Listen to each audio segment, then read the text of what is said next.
It all kicks off when strange monoliths just drop from the sky all over the city. Then, protective barriers activated, forming a massive pillar of energy. But monsters known as disaster beasts invaded the human world. Just like that, a horde of bizarre and terrifying creatures appeared, unleashing chaos. In the middle of the confusion, a father sacrifices himself to protect his son from an attack. The city was in absolute pandemonium, with people running for their lives and getting attacked. The blue, flamed creature couldn't have cared less and continued its violent rampage. Next, it launches an energy blast right at the boy's mother. She also sacrifices herself for her son, Itsuki Tenma, and begs him to run. Suddenly, our MC wakes up startled from that horrifying memory. A pink-haired girl notices he was spacing out and gives him a nudge. She asks if everything's okay, because he looked completely out of it. Right after, she looks concerned and asks why he was crying. His friend with the glasses shows up, joking that he always dozes off during assemblies. Meanwhile, a man on stage is talking about the war from 10 years ago. The friend explains that's Mendo Izumi, the commander of the northern continent. He also mentions that Mendo was the very first awakened in history, and that even humanity's strongest hero was once his student. Mendo reveals that touching a monolith can awaken powers in normal people. Finally, he says he's there to turn them all into awakened for the war. Immediately, a monolith shoots up from the ground, surrounded by golden energy. The students go absolutely wild at the chance to finally become awakened. Itsuki's friend is super hyped, but our hero looks dead serious. Then, our guy starts walking toward the stone, ignoring everyone around him. The pink-haired girl gets worried about his strange behavior. With a sinister look and glowing red eyes, he says the day has finally come. The crowd starts touching the stone, but nothing happens with the first student. Others comment that if even the record-breaking athlete couldn't do it, they don't stand a chance either. Several other students try their luck, but they all fail miserably. The crowd gets discouraged since no one from the school has awakened so far. The guard then calls the next in line, a guy named Hikaru Oshi. The students get worried because Hikaru is a known bully, and the stone starts to react. Suddenly, the monolith unleashes blue lightning, and Hikaru starts floating in the air. A screen displays his stats, and he gets all cocky for awakening lightning powers. A blue-haired woman reports that his stats are well above average. All smug, Hikaru asks if the old man Mendo has anything to say to him, but out of nowhere, our MC shows up and places a hand on his shoulder. The bully gets furious and screams for Itsuki to get his filthy hands off him right now. The people in the audience see that Itsuki cut the line and figure he's in for some serious trouble. Our hero then touches the stone, and the woman feels an intense emotion coming from him. As Itsuki touches the stone, the woman notes that his determination is on a whole different level. Even Mendo is surprised by the energy he's feeling from the kid. Our MC then relives the image of the creature that traumatized him in his mind. All of a sudden, a massive column of light erupts from the monolith, engulfing our hero. The energy transforms into a giant flower that covers the entire school grounds. The crowd is completely jaw-dropped by the light show, which is way bigger than Oshi's. His friends are super proud and happy about his impressive awakening. Mendo realizes that this phenomenon only occurs with the rarest class, the Order Breaker. Meanwhile, the bully Hikaru can't believe what's happening. Itsuki then wakes up in a strange place, wondering if he has finally awakened. He's sitting in the middle of the energy flower that formed in the real world. A status screen appears, showing his class as Order Breaker and his gift as Nirvana. But when he looks at his attributes, every single one of them is at 0. However, his Nirvana gift activates, boosting all of his stats by 200 points. Our guy figures out that even without leveling up, he can get strong in a different way. Outside, the light is so bright it's blinding everyone nearby. Slowly, the silhouette of a person begins to emerge from within the light. Ushi is shocked when he realizes the person coming out is Itsuki. The blue-haired woman can't believe his stats, and Mendo says, without a doubt, our hero is the strongest rookie awakened in all of history. The screen displays our hero's stats with the total of 800 points. The school crowd goes wild, and the principal calls it a historic achievement. But the bully Ushi gets all salty and furious. because the guy stole his thunder. So he unleashes his electric rays on everyone and calls Itsuki a loser. Next, Ushi leaps and prepares his new move, the Silver Serpent, for an attack. Our hero's system detects the skill and activates over mimesis to analyze it. The analysis bar starts climbing super fast, while our guy stays completely calm. Suddenly, the lightning attack slams into the ground with full force, but doesn't hit anyone. Everyone's confused because they saw a flash, and then poof, Itsuki was just gone. Then, our MC appears behind Ushi, holding the bully's head. With a cold stare, he says Ushi is lucky to be human, otherwise, he'd be toast by now. The crowd just watches as the bully is paralyzed with fear while the analysis continues. With the analysis almost complete, our guy just stands there, chilling. Finally, the analysis hits 100%, and he learns Thunder Wave. Out of nowhere, a new flash appears, and some dude over there is thankful he's wearing sunglasses. The screen then shows that the analysis of the Silver Serpent was a complete success. Now, our MC is shrouded in blue lightning and looks even more powerful. Everyone is shocked because his lightning is brighter, and Ushi has no clue what's going on. His stats climb once again, and his total is now 840 points. Suddenly, the sky darkens,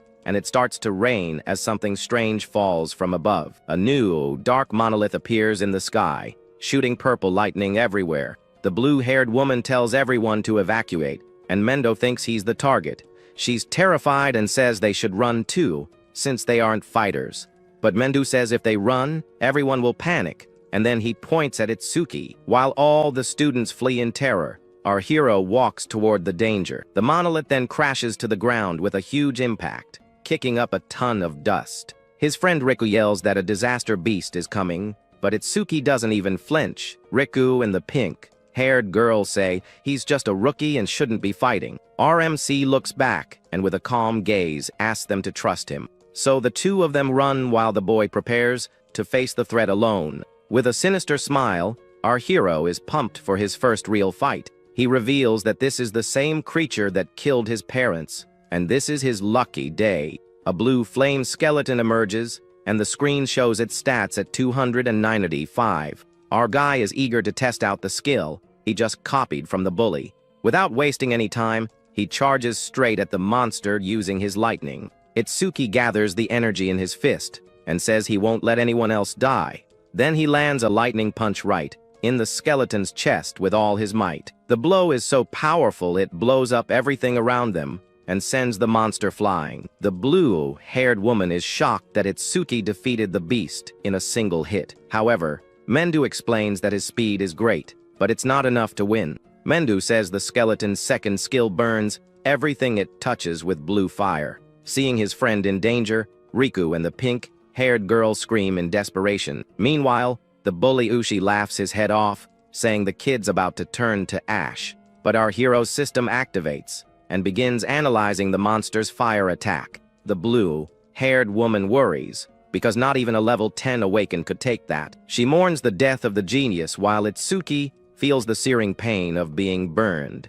He then remembers his mother, who suffered the same way before she passed. However, Mendo watches everything calmly, knowing the kid has a trick up his sleeve. Our MC's body is consumed by the flames, but the analysis hits 100%. The guy in sunglasses loses hope, but the blue lotus flower appears again. Itsuki is healed inside the energy and wonders what skill he'll learn now. The screen shows he's gained the black ice wall, and his stats have increased. Then the blue lotus flower glows intensely around our hero. He floats inside it, completely recovered and stronger than before. His friends and the audience cheer, because the kid just pulled off a miracle. The woman wonders about his recovery, and Mendo says he's a special kind of breaker. Mendo is curious to see what the limits of this incredible regeneration are. The skeleton doesn't like this one bit, and attacks with its blue flames once more. But our hero uses his new skill and creates an armor of black ice around his body. The flames hit the boy, but he seems to be protected by his new defense. Inside the flames, his ice armor completely shields him from the attack. Then he uses his new ability and charges forward with a dragon of ice and lightning. Next, our hero creates a giant ice sword with his new skill, and with a single swing, he slices the disaster beast with ease. The students are shocked by the kid's speed. He vanished and reappeared in an instant. The bully Ushi can't believe it, and the woman wonders if he's really a rookie. The armor and weapons he creates are a god-tier ability. His friend Riku yells his name and runs toward him, incredibly relieved. He gives him a happy hug for his victory, and our hero asks where Sayo is. Riku says she was right there, nearly in tears, but disappeared after the fight.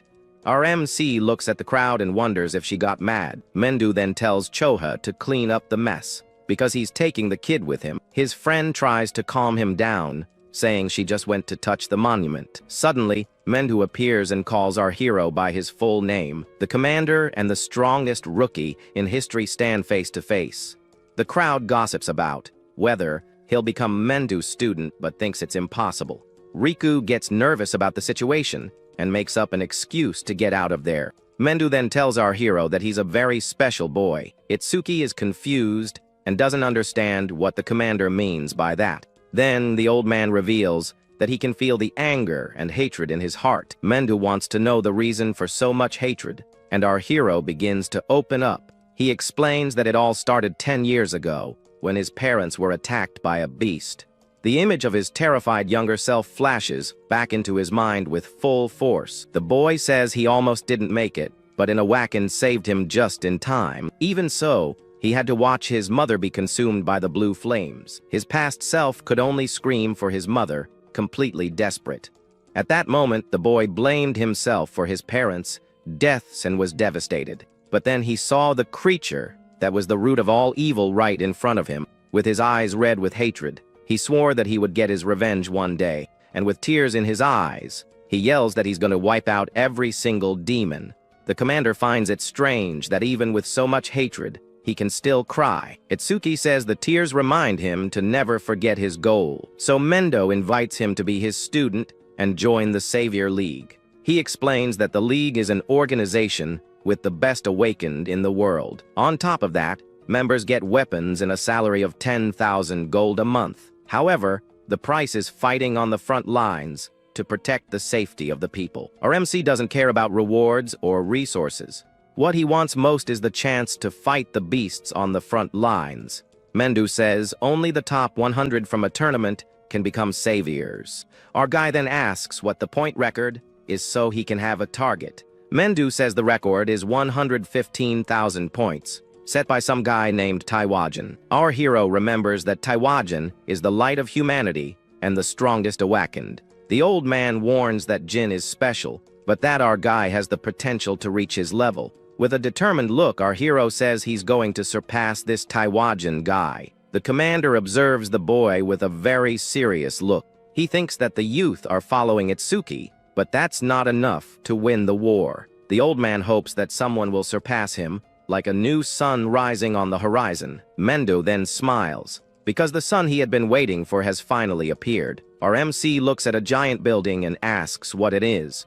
The commander explains that the monuments connect this world with the world of the beasts. So if they only kill the creatures and leave the stone, more of them will come. That's why the building serves to isolate the monuments and also as a training ground. Our guy asks if it's a training facility, and Mendu confirms it's a stage.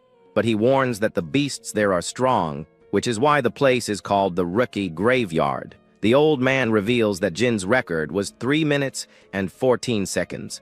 Then he challenges the boy to clear it in under 3 minutes to become his student. In the building, the crowd sees Mendo and wonders who the rookie next to him is. Our guy then wonders if this Taiwajan dude is really that famous. He looks at a panel and sees that the stage's beast level is 10. Meanwhile, the crowd comments that he's a rookie and must just be there to hit on girls. Our hero ignores everyone and goes to the receptionist to enter the stage. The woman asks how many people are entering, and he replies that it's just him. He just stands there in front of her, waiting to be let into the challenge. She gets irritated and thinks he's joking, since the place is extremely dangerous. The crowd around them starts laughing, thinking he's getting shot down by the girl. Itsuki then says she's got it all wrong, as he has no interest in her. She doesn't believe him and offers her number, just to get him to leave and stop pretending. With a dark look, he tells her not to make him repeat himself and to just let him in. Startled, she hands over the bracelet, and he complains that she should have just done that in the first place. People call him an idiot for being level 0 and trying a level 10 stage. One of the guys there says that even with a special gift, his level is still way too low. Our MC then walks to the gate to scan his bracelet. His entry is approved, and the system grants access to awakened Itsuki Tenma. He gets ready and says the promise is to finish everything in under 3 minutes. Then, a timer on the screen starts counting up from 0, and just like that, our guy unleashes his power aura, his eyes glowing. Inside the stage, our hero runs toward a giant monolith. With a focused look, he braces himself as he senses something approaching. Then, a level 4 wooden creature appears and attacks him with everything it's got. But our guy summons an ice axe and counter, attacks instantly. He slices the monster in half and taunts the others that are nearby. Suddenly, a horde of identical creatures appears, surrounding our MC. Outside, Choa questions Mendu about the stage he chose for the kid. She says that surpassing Taiwajan is impossible, and the old man teases her about her choice of words. The woman then remembers when she saw Taiwajan defeat a level 97 beast. At that moment, his eyes were cold and didn't seem human at all. She says those were the eyes of a god with immense power. Mendu agrees that the boy has potential, but is still a diamond in the rough, because if Taiwajan is a god, our hero is a demon driven by hatred. Meanwhile, Itsuki defeats the creature and notes that it was way too weak. Suddenly, a much larger, shadowy creature emerges from the shadows behind him. Our MC doesn't waste any time and attacks the new monster with his ice. He defeats the beast easily and wonders if that was all there was to the challenge. However, the system activates and detects a regeneration skill on the monster. The analysis of the ability begins, and our hero senses something is off. The monster regenerates and attacks with several vines aimed at the boy. The screen shows that the monster is now level 10, and our hero sees this won't be easy, so he uses his black ice wall to defend himself from the vine attack. The boy figures he needs to deal a massive amount of damage to stop the regeneration, so he dodges and cuts several vines with his ice blades. Next, our hero lands a powerful vertical strike right on top of the creature. The creature is split in half by the attack, but still isn't defeated.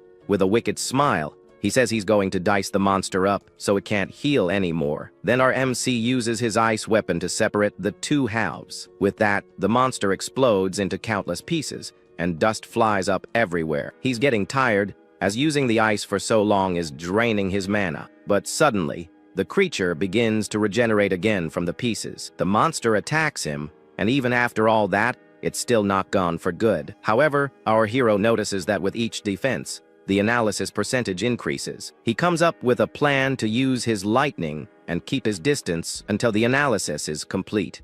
The analysis is at 75%, but his time is almost up, so he decides to use both lightning and ice together to speed up the process. Our guy knows that if his mana runs out before the analysis is done, it's game over for him. Even while taking hits, he stays focused as the analysis reaches 80%. He thinks that if he goes down here, it just means he wasn't strong enough. With his eyes glowing red, he prepares to unleash his most powerful attack. With one last effort, he attacks the monster but ends up getting pierced. Our guy is exhausted and has no strength left to continue fighting. His mana is depleted, but the system's analysis reaches 99%. However, he notices that Mimesis doesn't require mana and declares that victory is his. Then the analysis completes, and he learns the skill Lotus Explosion. The new ability deals area of effect damage and scales with mana consumption. Plus, it heals his wounds and increases his stats by 20 points. Our hero then prepares to activate his new and powerful ability. He brings his hands together and unleashes the full power of the Lotus Explosion. A huge fiery explosion completely consumes the creature. The monster is disintegrated, leaving nothing but dust and ashes. Our MC thinks the new skill is pretty strong and is satisfied with the result. He notices that Mimesis also restored his mana and cleared the entire area. Through the smoke, our guy sees a glowing green crystal on the ground. Outside, the receptionist is freaking out because time is running out. Choa also thinks it's impossible for him to win in under 3 minutes. But suddenly, The challenge screen turns green and shows a new record. Her jaw drops, and she can't believe what she's seeing. The screen then shows that he completed the challenge in 2 minutes and 14 seconds. Our hero stumbles out of the portal and collapses on the floor, exhausted after breaking the record. The crowd is stunned that he survived and was a whole minute faster than Taiwajan. Our hero then turns to Mendu and asks if he'll be his instructor now. With a smile on his face, all bruised up, he finally calls him professor. The old man says it was well done,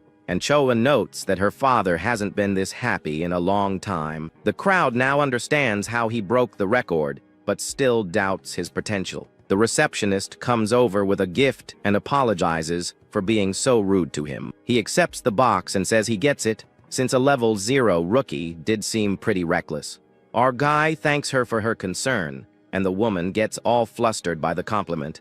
Suddenly, Choha announces she's heading out with the commander. She scolds him for getting cocky just because he became a student, and Mendu suggests raising the difficulty. The commander says he can now challenge an advanced stage, and the boy is intrigued. As they walk, the old man explains that level isn't the most important thing with beasts. He reveals that the main factor determining their strength is their species, because there are species with intelligence equal to or even greater than humans. Choa adds that only humans have jobs based on their species. She explains that these are the advanced stages, and his next destination is District 4. With a dark look, our hero asks if intelligent beasts feel pain. A terrifying aura emanates from him, and Choa gets scared, not understanding what he's thinking. The crowd comments that everyone who went to District 4 vanished because of some guy named Reiji. A guy says his name out loud, and his friend shushes him, saying they could get erased. Elsewhere, a guy named Reiji Kinoshido is relaxing while an old man shines his shoe. A huge brute asks when he's going to leave, and Reiji says the stages belong to him. With an arrogant smirk, he says that waiting in line is for common folk. Meanwhile, our hero opens the box he received and sees a shiny crystal inside. Later, he's with Mendu and Choha, and realizes the crystal is from that moment. The boy shows the item and asks if the commander has ever seen a karma stone before. He says a similar stone, but a different color, dropped after he beat the beast. Our MC then takes out the green crystal to compare it with the other one. Choa is shocked because that's an intermediate karma stone. She explains that karma stones are also known as experience stones, because when a beast is defeated, it releases a substance called karma. This stone allows you to absorb karma to level up more easily, but she finds it strange, as these stones shouldn't form naturally. Mendu then says it was probably because of our guy's gift. He asks about the gift, and Choa confirms that the boy didn't level up. The commander explains that the karma wasn't absorbed, but it didn't just vanish either. So, he theorizes that the karma from the beast at the school was absorbed by those present. Choa understands that the creature's experience was split among all of them, but in the stage, the karma solidified because it had nowhere else to go. Choa then asks how his stats increase if he can't level up. Mendo then scolds Choa for the nosy question about his stats. He also announces he's leaving for a conference and that Choa will look after the boy. Then the old man gives 4 orders, like keeping everything a secret and clearing 6 stages. With a smile, our hero accepts the orders and says goodbye to his new master. In District 4, some guys in suits are blocking other Awaken from entering. 2 guys are furious and say they're not going anywhere just because he's rich. One of them threatens to report everything to the guild, but a hulking brute emerges from the shadows. Suddenly, the big guy attacks one of the young men with a super fast punch. He continues the assault with a barrage of blows, giving the poor guy no chance to fight back. The brute finishes the attack with a powerful strike that sends the young man flying. His friend is shocked because his Earth Spike skill didn't even scratch him. The big guy uses an ability that makes his skin hard as metal and charges forward. The young man panics because his technique can pierce anything, but it didn't work. Without mercy, the brute grabs the young man by the neck and lifts him into the air. Then he slams him to the ground with force, leaving him out of commission. The crowd recognizes him as Takuruoga, one of Reiji Kinoshida's 4 pillars. He then threatens anyone who tries to enter the stage without permission, and says that anyone who resists will meet the same fate as the two on the ground. His buddies in suits ask him not to go overboard with the students. But Takeru just grunts and drops the young man on the ground in disgust. Suddenly, our hero and Koa arrive and help one of the fallen guys. The crowd thinks he's in for it for being level 0 and ignoring the warning. Takeru gets furious and yells at the newbie to get out of there, or he'll get a beating too.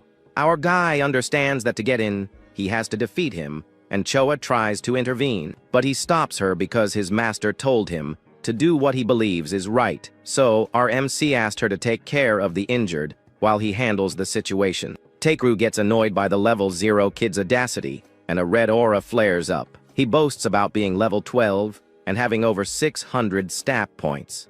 Even so, the brute gets tense from the pressure coming off our hero. His eyes widen as he sees the boy charging right at him. In the reflection of his pupil, our MC rushes forward to attack. Without giving him time to react, he lands a punch right in the bully's face. The crowd is shocked because his speed is surreal for a level 0. Our hero's fist sinks into Takeru's metallic face with force. However, the brute grabs his arm and compliments the kid's speed. Then he says he's lacking power and throws him away with a counter attack. Our MC realizes he needs to use his Thunder Wave to increase his agility. His system then activates Mimesis to analyze the metallization skill. He gets up and realizes he needs to take this fight seriously to win. His plan is to dodge the attacks and aim for the fleshy parts of the enemy. With a burst of speed, our hero charges at the brute with everything he's got. Takeru calls him a weakling and says he has neither power nor speed. Our guy then decides to use Thunder Wave to get even faster. He unleashes his lightning, and Takeru is startled by the lightning element. Then, a flurry of electric punches hits the enemy, and the analysis bar shoots up. The crowd doesn't understand how he's using skills from another class, and is amazed by his speed. Takeru gets desperate as he can't defend himself and fears he's going to lose the fight. He yells for help from his goons, but they don't do anything. With no other choice, the brute decides to use his most powerful technique. With a roar of fury, he unleashes all his energy to transform. His entire body turns to metal, and he thanks our hero for forcing him to evolve. He brags that his defense is now over 500 points, and he's even stronger. With a wicked look, he promises a quick and painless match as a thank you. The crowd loses hope, thinking this defense is impenetrable. But our MC theorizes that the transformation drains a lot of mana. Takeru is shocked by the level 0 newbie's sharp intuition. The analysis hits 100%, and the boy says he'll end this in an instant. Suddenly, the blue lotus flower appears, and Choa knows he's gotten stronger. People wonder how he's going to win with a skill that doesn't seem like an attack. He learns Piercing Orb, which ignores defense but is very slow. With a determined look, our hero says he's going to crush the brute's defense. His stats increase, and he fully heals upon acquiring the Piercing Orb. Then he creates the orb and challenges as Takaro to try and dodge the attack. The crowd is shocked that a level 0 skill is breaking through a level 12's defense. The small purple sphere then begins to float slowly through the air. It passes through the crowd at low speed, heading toward the enemy. The people find the attack underwhelming and mock the size of the little ball. Takeru also laughs and says such a weak attack won't even tickle him. He stands there, all confident, thinking this is the kid's trump card. Suddenly, the sphere hits him right in the chest without him even really noticing. The brute is startled to see his metal defense has been easily pierced. With a scream of pain, he watches the sphere pass through his body and come out the other side. Our hero says he only hit his arm because he's human. Otherwise, it would have been over. He then tells the goons to take the big guy to the hospital and get out of there. With a serious look, the boy repeats for them to get lost, once and for all. With no choice, the guys in suits grab their boss and carry him away. With victory secured, the crowd cheers, and Choa is super proud. The guys who got beat up earlier invite our hero to form a party. They discuss it, as the beasts in there have a defense as high as Takaru's. Our guy understands that the stage is perfect for making his new skill faster. The guys are confused and ask which option he's going to choose. With a serious look, our hero says he'd rather go into the stage alone. They think he's getting cocky just because he beat Takaru's brute. Disappointed, the guy says he'll look for another group since he's not good enough. Choa worries about his mana, but our MC tells her not to worry. She gets all embarrassed and says she only asked so she wouldn't get an earful from her dad. Before leaving, Choa warns that the stone beasts travel in large groups. Our guy then enters the stage, and his entry is approved by the system. He's surprised because the number of monsters is much larger than he expected. Inside the stage, a horde of stone golems awaits him for battle. The screen shows the statues are level 9 and convert all their mana into defense. Our hero then prepares his piercing orb to test the skill's passive. He activates the ability, and a purple energy sphere appears in his hand. The sphere moves forward and hits one of the stone golems right in front of him. The monster is defeated, and the system informs him that the sphere's speed has increased. With a smile, he says he knew it, because the skill's passive effect worked. He's surrounded by more stone creatures, but doesn't seem worried in the slightest. With his lightning active, he says that slow targets are perfect for his new sphere. Our hero then defeats 2 more monsters, and his mana starts to get low. Only 3 enemies are left, and the stage boss still hasn't shown up. Our hero prepares to use his piercing orb and take out 2 at once. He then launches the attack with the rest of his mana, and the sphere flies quickly. Next, the boy takes advantage of the distraction to throw himself on the ground on purpose. With a wicked smile, he yells for the monsters to eat his attack. The purple energy hits one of the golems dead on and passes through its body.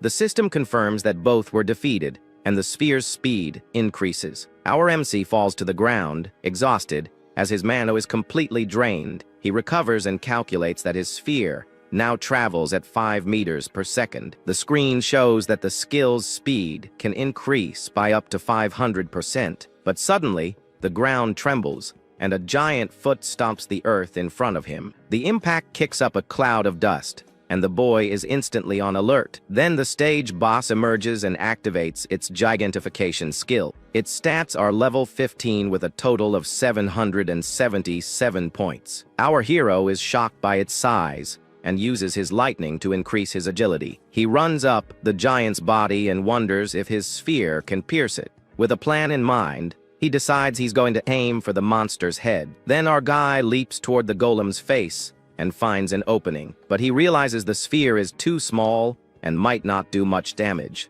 The giant then turns its head and prepares to attack our hero in mid-air. With no way to dodge, the boy sees that the situation has gotten pretty ugly for him. At the last second, our hero uses his black wall to defend against the attack. The impact throws him to the ground with full force, and he feels the giant's strength. Even while taking a beating, he realizes the monster is tougher than he expected. His system activates and begins analyzing the enemy's gigantification skill. Elsewhere, a henchman answers his phone and is shocked by the news. Reiji Kinoshita gets annoyed by the noise and tells the guy to be quiet. The henchman apologizes, and Reiji asks what all the fuss is about. He then reports that someone defeated Takeru and forced their way into the stage. Reiji is furious because his lackey is always bragging about his impenetrable defense. His henchman says no one above level 30 would have time to go there. He also thinks it's impossible for a level 10 rookie to defeat the brute. But Reiji cuts him off and says they're going there to handle the situation. With a furious look, he tells the henchman to get a move on, and not to make him repeat himself. The guy obeys instantly, and Reiji gets ready to go and teach them a lesson. He puts on his coat and swears he'll make the intruders regret messing with him. Back to the fight, the analysis reaches 100%, and the boy is relieved. The blue lotus flower appears on the giant's head and shines brightly. The analysis of gigantification finishes, but he doesn't gain a new skill. Instead, his piercing orb levels up and gains new effects. Now he can increase the sphere's size, and the speed buff has been doubled. With a smile, our hero says it's time to test out his new ability. His stats increase by another 20 points, and he fully heals again. He then uses all his mana to create the strongest piercing orb he can manage. The sphere's energy comes crashing down and hits the giant right in the middle of its head. The attack is so powerful it goes through the entire monster and opens a hole in the ground. With his mana at 0, he jokes, wondering if he went a little overboard. The system informs him that the golem has been defeated, and the sphere's speed has doubled. He calculates that if he clears the stage 2 more times, his skill will be as fast as a car. Our hero then realizes that the passive effects of his skills are pretty useful, because the Lotus explosion increases the range of all his other abilities. With this, he dreams of one day being able to attack enemies from miles away. Outside, the screen shows the challenge was completed in 3 minutes. The crowd is shocked because a group of 5 would take over 10 minutes. They wonder how he's still level 0, and if the announcement was a mistake. Choa is impressed that he cleared the stage unscathed and broke the record again. She congratulates him on his speed, and he says it was easy since he could ignore the defense. A jade butterfly lands on his finger, and he asks what it is. Choa reveals that her job is a Shikigami user, and the butterfly is hers. Our hero is enchanted by the Shikigami's beauty, as it's the first time he's seen one. He then takes the opportunity to ask what other types of jobs exist. Chohao explains that jobs are divided into 4 main categories. The first are elementalists, who manipulate one of the 7 elements of nature. The bully from school was one of them, with the power of the lightning element. And Takaru, whom he just defeated, was a metal-type elementalist. The second type are Shikigami users, who summon creatures to fight for them. Choa says her Shikigami has been with her since she was born as an Awakened. She then asks if he has any questions about the first 2 classes. Our hero notices that her Shikigami is level 15, and she's only level 6. Choa gets embarrassed by the comment and wonders if he has no sense of subtlety. She explains that Shikimis also absorb experience and level up. With a dark look, he concludes that it's easier to target the human in a fight.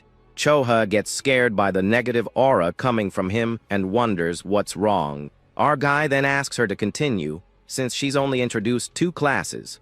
The third class is the most mysterious, as there's very little information about it. Choa reveals that this is our hero's class, the Order Breaker, and the reason for the mystery is that each one of them has completely different abilities. There are Breakers who can control their body size and even create infinite clones. On top of that, the skills of this class are Z rank, above the S rank of the others. Because of these exclusive skills, if an enemy discovers the ability, the weapon is lost. Choa then says that he is in irregular existence, even among the Breakers. Our hero then says the professor isn't here, so there's no problem talking. He asks about the last class, and Choa builds up the suspense before answering. With a smile, she says this is punishment for him not telling her anything about himself. He accepts it, and she changes the subject, saying the student he saved is fine. She asks what he's going to do now, and the boy says he wants to clear more stages. Choha warns him that stages have a cooldown time of at least 2 days. He's surprised and understands why that Kinoshita guy can monopolize the stages. Our MC then asks if there's a stage with lots of monsters for leveling up. With a mischievous smile, she says she knows the perfect place for him. She takes him to the Locust Desert, a place with over 1,000 monsters. Choha warns him that without an area of effect skill, it'll be tough, but he accepts the challenge.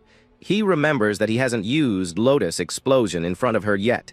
Despite the warning, she's surprised by his confidence and lets him go. The people there think he's got a death wish and decide to leave. A while later, Raiji arrives at the location but doesn't find anyone there. His henchman says the target has already left and cleared the stage in 30 minutes. Raiji is furious because he feels like an idiot for being tricked. He then orders his henchman to call the hunting dog to track the mana. Filled with immense hatred, he vows to capture him alive to make him suffer. In an alley, the young man who got beat up before is hiding and regrets accepting the mission. The young man hides in the alley, thinking he managed to escape and is safe. But suddenly, a giant wolf with red eyes appears and attacks him. The creature bites down hard and lifts him into the air, with no chance to defend himself. The hunting dog appears and says, "It looks like the young man has something to say." The poor guy wonders how he was found, and the hunter answers with a smile. He says his wolf, named Death, has a great sense of smell for finding its prey. The hunting dog introduces himself as Charles and reveals that his wolf can sense death. The young man begs for his life and cries desperately, asking not to be killed. But Charles says he can't, because Kinoshita would be mad at him. With a sinister look, he says that Death hasn't eaten human flesh in a long time, Then he tells his wolf to enjoy the meal, and the beast lunges at him. After it's all over, Charles congratulates his wolf for finally leveling up. The screen shows his Shikigami is now level 16 with new abilities. He receives a call and reports that the job is done, and the target has been erased. Charles then finds out that the new prey is on its way to the Locust Desert. He calls his wolf and says a new hunt is about to begin. Meanwhile, our hero arrives at the stage and wonders if this is the right place. He sees wheat fields everywhere and doubts there are that many locusts there. Cho explains that the beasts choose environments they like to invade. She also warns that the stage is so dangerous there isn't even a receptionist. Our hero finds it strange, as level 13 is lower than the previous stage. Choha explains that the difference is that the locusts here are super aggressive. One slip up, and the awakened is surrounded by an infinite swarm of insects. And in the end, the person becomes locust food, with only a skeleton left to tell the tale. With a smile, our guy says a place full of monsters was exactly what he wanted. He assures her he's not desperate to become insect food anytime soon. Choa sees his confidence and watches him enter the stage portal alone. She thinks that if he doesn't make it, it's not her fault since she told him everything she knew. But suddenly, the woman remembers she forgot to warn him about the infinite respawn. Desperate, she decides to enter the stage to warn him before it's too late. However, when she turns around, the hunting dog and his wolf appear in front of her. With a sinister smile, Charles says he's looking for someone there. Inside the stage, our hero complains about the mess and gets ready to fight. He calls out to the pests and says, "It's time to start the extermination." A scarecrow in the middle of the field attracts a swarm of giant locusts. The screen shows they are level 1 and 2 but meet the requirements. RMC sees the absurd number of insects flying in his direction, but for him, this is perfect, as it will make his job much easier. So he creates a fire lotus and prepares to use his area of effect skill. With his ice armor on, he waits for the insects to get close before attacking. With a shout, our hero activates his lotus explosion and unleashes the energy. A massive explosion sweeps across the field, defeating hundreds of locusts at once. He just stands there as the insects turn to dust, and the system confirms the kills. His skill now has a range of 10.5 meters and has already accumulated 110%. He calculates that if he defeats 100 per shot, he can increase his range by 1,000%. With his man almost full, he laments the cooldown time of the previous stage. Suddenly, he realizes the challenge success notification hasn't appeared. His system activates and begins analyzing a new skill called Matriarch's Will. Our MC wonders if there are any survivors left after the explosion. Then a new swarm of locusts emerges from the ground and charges toward him.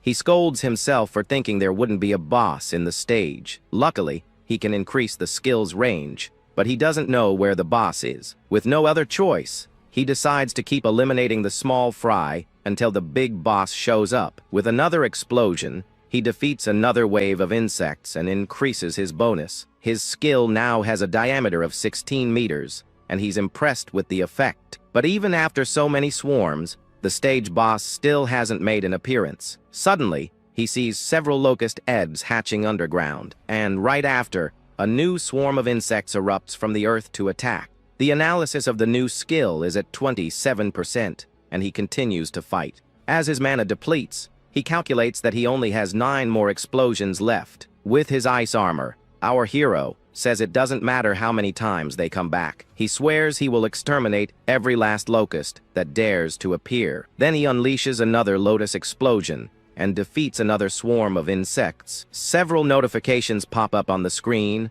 confirming the monster eliminations. He keeps attacking, and the multiplier on his area of effect skill increases more and more. His lotus explosion now has a diameter of 54.5 meters. He's already defeated 9 waves of insects, but only has enough mana for 1 more attack. Even so, the locusts keep coming and seem to be endless. He gets frustrated because the stage boss still hasn't shown up for the fight. Our hero thinks about retreating but gives up on the idea, as that would be a loser's mentality. With a determined look, he says no matter how many come, he will finish them all. Then he launches his final lotus explosion and uses the rest of his mana. Exhausted, He kneels on the ground and realizes his energy is at its end. But to his surprise, the number of locusts hasn't decreased one bit. The skill analysis is at 91%, and he notices a pattern. Suddenly, he understands that the boss's ability is infinite procreation. The screen then shows the locust queen, who can lay eggs in massive quantities. He knows that if he doesn't kill the source, he'll be fighting forever until he drops. The analysis finally reaches 100%, and a blue sphere of energy appears. He learns the skill Monosense, which allows him to feel the flow of energy. With the new skill, he realizes his detection range exceeds 1,000 meters. With a smile, he says the passive is perfect for farming in this stage, but he decides to finish up quickly, as he doesn't want to keep Choha waiting for too long. His stats increase by another 10 points, and he fully recovers. The screen shows his total attributes are now at 1,120 points. Then he uses his Monosense to locate the stage boss. With the ability active, he finally finds the hidden Locust Queen. With his eyes glowing, he says he's found her and prepares to attack. He launches his piercing orb towards the queen with a confident smile. The purple sphere flies at high speed, and he yells that hiding is useless. With the Lotus passive, his sphere can now reach the target from 120 meters away. The attack hits the Locust Queen dead on, piercing her with no chance of defense. The monster tries to fight back, but our hero appears in front of it with his lightning. With a victorious smile, he says it's checkmate and prepares the final blow. He uses his ice blade and cuts the queen in half with a single strike. With the queen defeated, the locust swarm descends into total chaos. Our hero then says not to worry, because they're about to join their mommy. With his flames, he prepares to exterminate the rest of the swarm once and for all. His lotus explosion now has a radius of 65.5 meters. The screen shows that the range of his piercing orb has also increased to 131 meters. With a smile, our hero says the harvest was great, and he can't wait to come back. The screen then shows he broke the record with 17 minutes and 7 seconds. He thinks Chohao must be super worried, and that he's going to get an earful from her. Even so, he finds her serious side cute and steps out of the portal to apologize. But suddenly, his eye turns red, and he senses that something is very wrong. Outside, the hunting dog is holding Choa hostage by the neck. Charles says if she survived alone, then she must be the person Reiji is looking for. Our hero is furious and tells the hunter to get his filthy hands off her right now. The villain then laughs and calls him an arrogant rookie for being just a level 0. With his lightning active, our MC charges at the enemy with everything he's got. Charles is startled by his speed and feels death approaching. But the wolf, Death, jumps in front and takes the lightning punch for its master. The system activates and begins analyzing the B-rank Shikigami Death Hound. Our guy understands that the guy in the hat is a Shikigami user like Choha. The analysis climbs to 12%, and Charles praises our hero's moves. He understands why Takeru lost but brags about having death and a hostage. Our hero yells Choha's name and stops his attack so he doesn't accidentally hurt her. The wolf takes the chance and lunges at our MC. Charles brags that his wolf's bite can crush any defense. He's then surprised because our hero doesn't defend himself and instead faces the beast. Our hero then uses his piercing orb and throws it right into the wolf's mouth. The purple energy blows the creature's head clean off in a brutal scene. The analysis shoots up to 77%, and the wolf falls to the ground, defeated. Charles is shocked and wonders if the newbie doesn't know the basics about Shikigamis.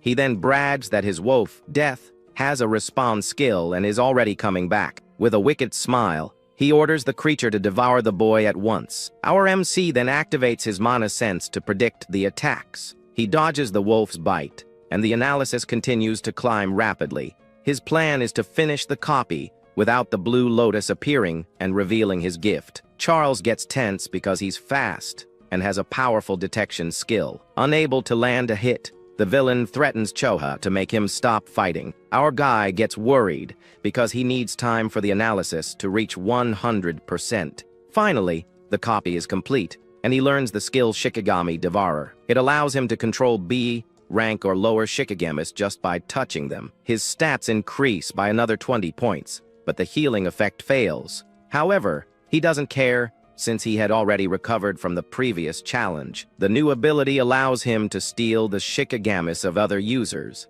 With a smile on his face, he gets ready to take the enemy's dog. With a blue aura, he dashes forward and places his hand on the wolf death's head. Then he kicks it away, and the shikigami begins to glow intensely. Charles gets mad at his useless wolf and complains about all the XP he spent on it. Then he threatens Choa again and says he'll break her neck if he resists. But the injured girl tells our hero not to worry about her. So our guy raises his hands in surrender and yells for him not to touch her. With a mocking smile, Charles says she wouldn't have gotten hurt if he had just obeyed. Our MC then asks why he's the target, as he doesn't remember having any beef. The hunter reveals he was sent by Reiji Kinoshita to capture him without permission. Our hero understands he needs to have a little chat with this Reiji guy. Charles then threatens him and tells his wolf to rip the boy's legs off without mercy. Without a second thought, the villain orders his dog Death to attack with all its might. He yells for the wolf to prove it's worthy of being his shikigami once and for all. However, the dog Death now bears the lotus mark and bites its former master hard. With his speed, our hero seizes the chance and rescues Chova, carrying her in his arms. Charles screams in pain and doesn't understand why his own shikigami attacked him. Our MC then calls the wolf a good boy, and it stands by his side. Holding the girl, he swears he'll make the villain pay 100 times over for her pain. Terrified, Charles begs and says he was just following orders and even offers to help. With his eyes red with hatred, our hero says that's a great offer, but he points out that the hunter's guard is completely down right now. Then a giant pillar of ice erupts from the ground and hits the villain with full force. With a cold look, our hero says he had his chance, and now it's over. But he warns that taking down Reiji is a job for him alone, not for his new wolf. Terrified, Charles cries and begs for one more chance, saying his hand slipped. Ignoring the crying, the dog Death lunges forward with its red eyes full of pure fury. The hunter panics and tries to remind the wolf that he was its former master. Without hesitation, the creature opens its mouth and prepares to devour its old owner. While the wolf takes care of business, our hero asks someone if the show was good. He then questions how long the person is going to stay hidden over there. And on a bridge a short distance away, a mysterious figure was watching everything from the sidelines. Suddenly, a mysterious guy shows up and says he's finally found them. Our hero holds Choa close and asks if he's friends with the guy the wolf had for lunch. The guy panics, insisting he's not an enemy and just wants him to listen. Itsuki couldn't care less and tells his wolf, Grim, to follow him after it finishes its meal.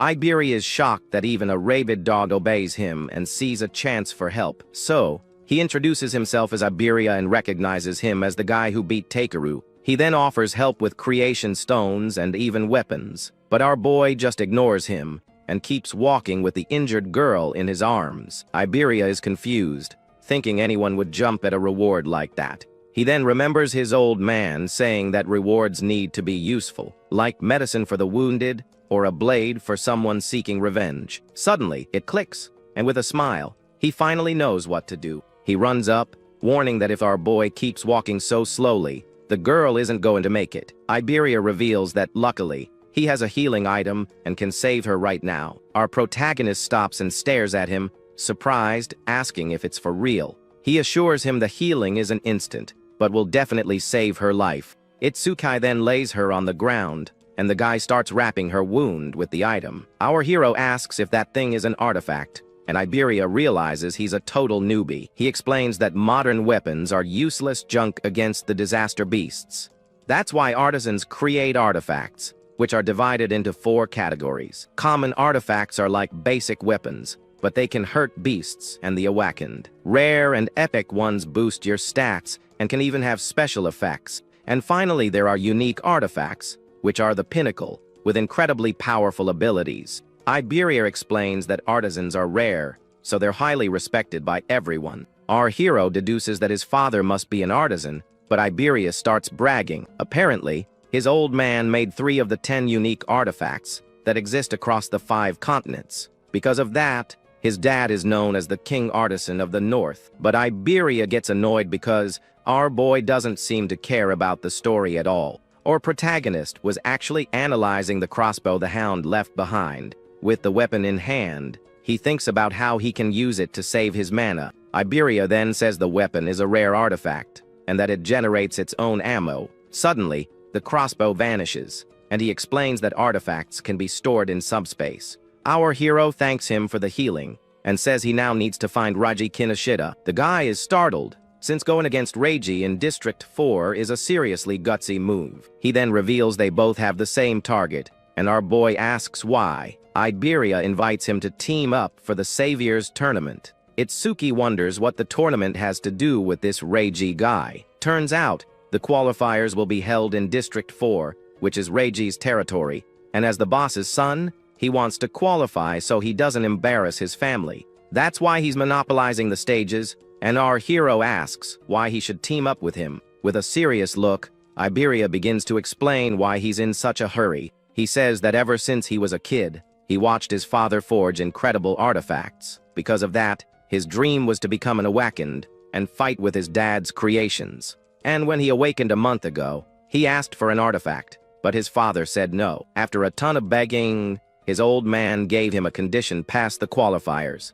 With a determined look, he shouts that he's going to pass the tournament no matter what. Our hero then says that with such a famous dad, he shouldn't need a level 0, but his old man forbade him from using his name to get help from powerful people. On top of that, Reiji has already bought out almost all the good participants for his team. So, he heard about the newbie who beat Takaru and tracked him down to here. Our protagonist agrees to the partnership, but says he needs to get Choa to a hospital. Iberia gets super excited and starts thinking of a name for their new duo. Our hero thinks he's a real pain in the neck, since he talks even more than his friend Riku. Meanwhile, Riku and Sayo are training somewhere else. The guy sneezes and figures someone must be talking about him right then. Sayo then asks how long it's been since the attack, and if he's doing okay. Her friend teases her for being so worried about our hero and not visiting him. With a red face, Sayo gets mad and attacks Riku with her water ability. He accuses her of a low blow, but the girl says it was his own fault for letting his guard down. Suddenly, their master appears and tells them to stop messing around because the tournament is approaching. Sayo is excited to fight other Awakened, and Riku wants to check out District 4. Elsewhere, a henchman opens a briefcase filled with creation stones. Reiji Kinoshita picks one up and finds it odd that the hound is late. Angrily, he uses the stone to gain XP and calls it useless junk. Then he tells them to forget about the hound, because the qualifiers are the priority. His goon reports that they've already recruited 887 participants. With a satisfied smile, Reiji says he's the only reliable guy he has.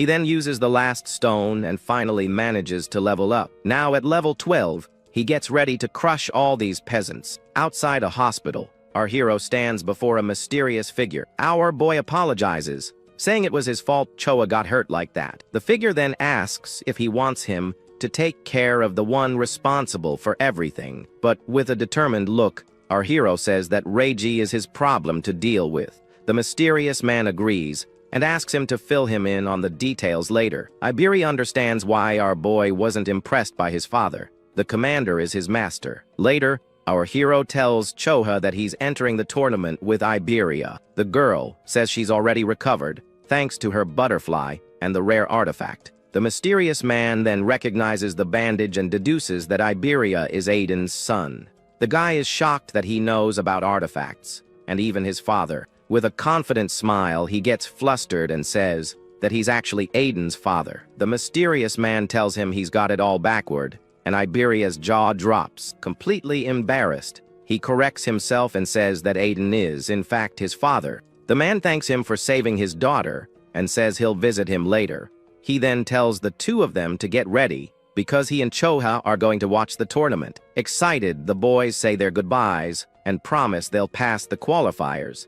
Choa then comments that her father really seems to like our hero. Mendo reveals that because of his trauma, the boy has a strong self-destructive streak. But that impulse gets weaker when he has someone nearby to protect. That's why the commander placed his own daughter by our protagonist's side. Her mission is to become the person he wants to protect, and also his weakness. He then reveals that the attack at the school wasn't an accident, but was planned. The future of humanity is bleak, as the number of traitors is on the rise. However, he believes that our hero will definitely brighten that future, and that one day, he will become the true beacon of hope for everyone. The next day, the Saviors tournament finally kicks off in District 4. The crowd is blown away by the number of people, as the turnout suddenly doubled. Raiji is furious because Old Man Mendo's visit ruined all his plans. Riku and Sayo see Reiji's allies wearing red armbands and wonder if it's a new trend. A man named Soryu Fujiwara then takes the stage and starts explaining the rules. The arena is split into 2 areas,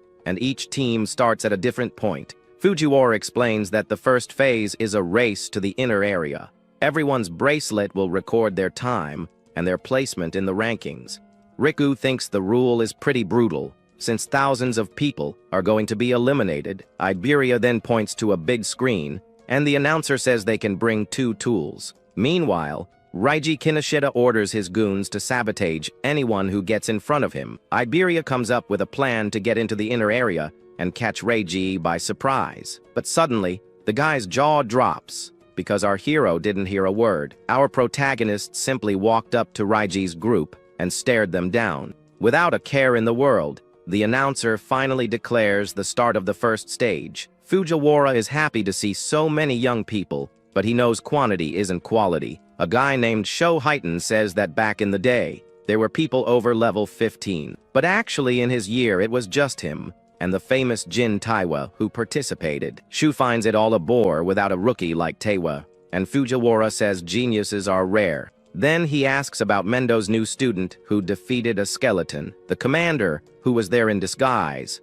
confirms that the rumor is true. Shu gets super excited to meet the new prodigy and asks where he is. Fujiwara then starts searching for the kid on his tablet to find out. He dismisses Riku because his metal gift is mediocre, and he's only level 10. Sayo isn't the one either, since she's a support elementalist. So he figures the student must be some girl named Hana Hanyu with an abnormal level of 16. Fujiwara finds it strange that Hana has the highest level, but Mendu doesn't seem to care. Shu then asks if any level 0s are participating, and he confirms that there is one. Meanwhile, Reiji and his goons are mocking our hero for being a level 0. With a cold gaze, our protagonist summons his crossbow and stares everyone down. Reiji then recognizes him and asks with a smirk who the heck he is. Our hero then says that the villain has been looking all over for him. Reiji can't believe that a piece of level 0 trash defeated his henchman, Takaro. So he orders his lackeys to grab the kid and make him regret it. Without wasting a second, Reiji unleashes his lightning and says he doesn't have time to waste. On the other side, Sho Heighten sees the group and realizes the fight is going to be a blowout. He tells the goons to surrender, saying they might spare their lives. Iberia gets tense, because even if he takes one down, it's impossible to beat the rest. With no other choice, he decides to use his secret trump card to help with the fight. One of Reiji's goons approaches and mocks our hero for being a level 0. With a cold look, our protagonist simply tells the guy to get out of his way. The goon is shocked by the kid's audacity and starts laughing his head off. But Shu likes his personality and says he'll save him if he's about to kick the bucket. The goon then charges forward, saying he's going to crack his head open to see what's inside. Our hero just smirks and braces for the enemy's imminent attack. Then he lands a solid punch right in the goon's face, sending him flying. With a cold glare, our hero repeats himself, "Get out of his way." Shu is stunned. He just defeated an enemy 7 levels stronger with a single blow. The other goons can't believe it and think he just caught the guy off guard. One of them then uses his fire skill, vowing to turn the kid into charcoal. The fireball speeds forward, and Iberia panics because he doesn't have time to use his artifact. The crowd thinks it's overkill to use such a strong attack against a mere level 0.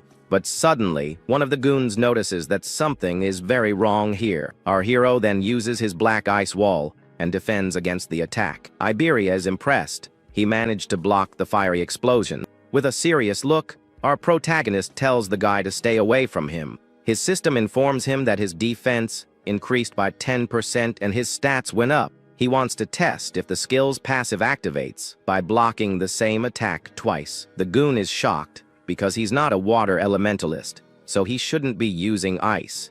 Our hero then challenges him to attack again, promising he won't defend himself. The enemy accepts the challenge and prepares to use his strongest move. With all his mana, he launches an even bigger wave of fire toward the boy. Our protagonist sees the attack and realizes that even though it's stronger, it's still just fire. The goons think that with this much power, he could rival a level 8. With not a drop of mana left, the enemy says the game is over for good. Suddenly, he sees something strange and yells that it's just impossible. With a cold stare, our hero asks if the goon really thinks he can escape. Another enemy then attacks him from behind, holding him with all his strength. Our boy doesn't even flinch and just stares at him with his black ice armor. The brute gets angry and says that if speed is his thing, then strength is his. The screen shows that the defense bonus was only 3%, not 34%. Our hero then understands that the ice passive doesn't stack against the same target. The goon comes up with a plan to drain his mana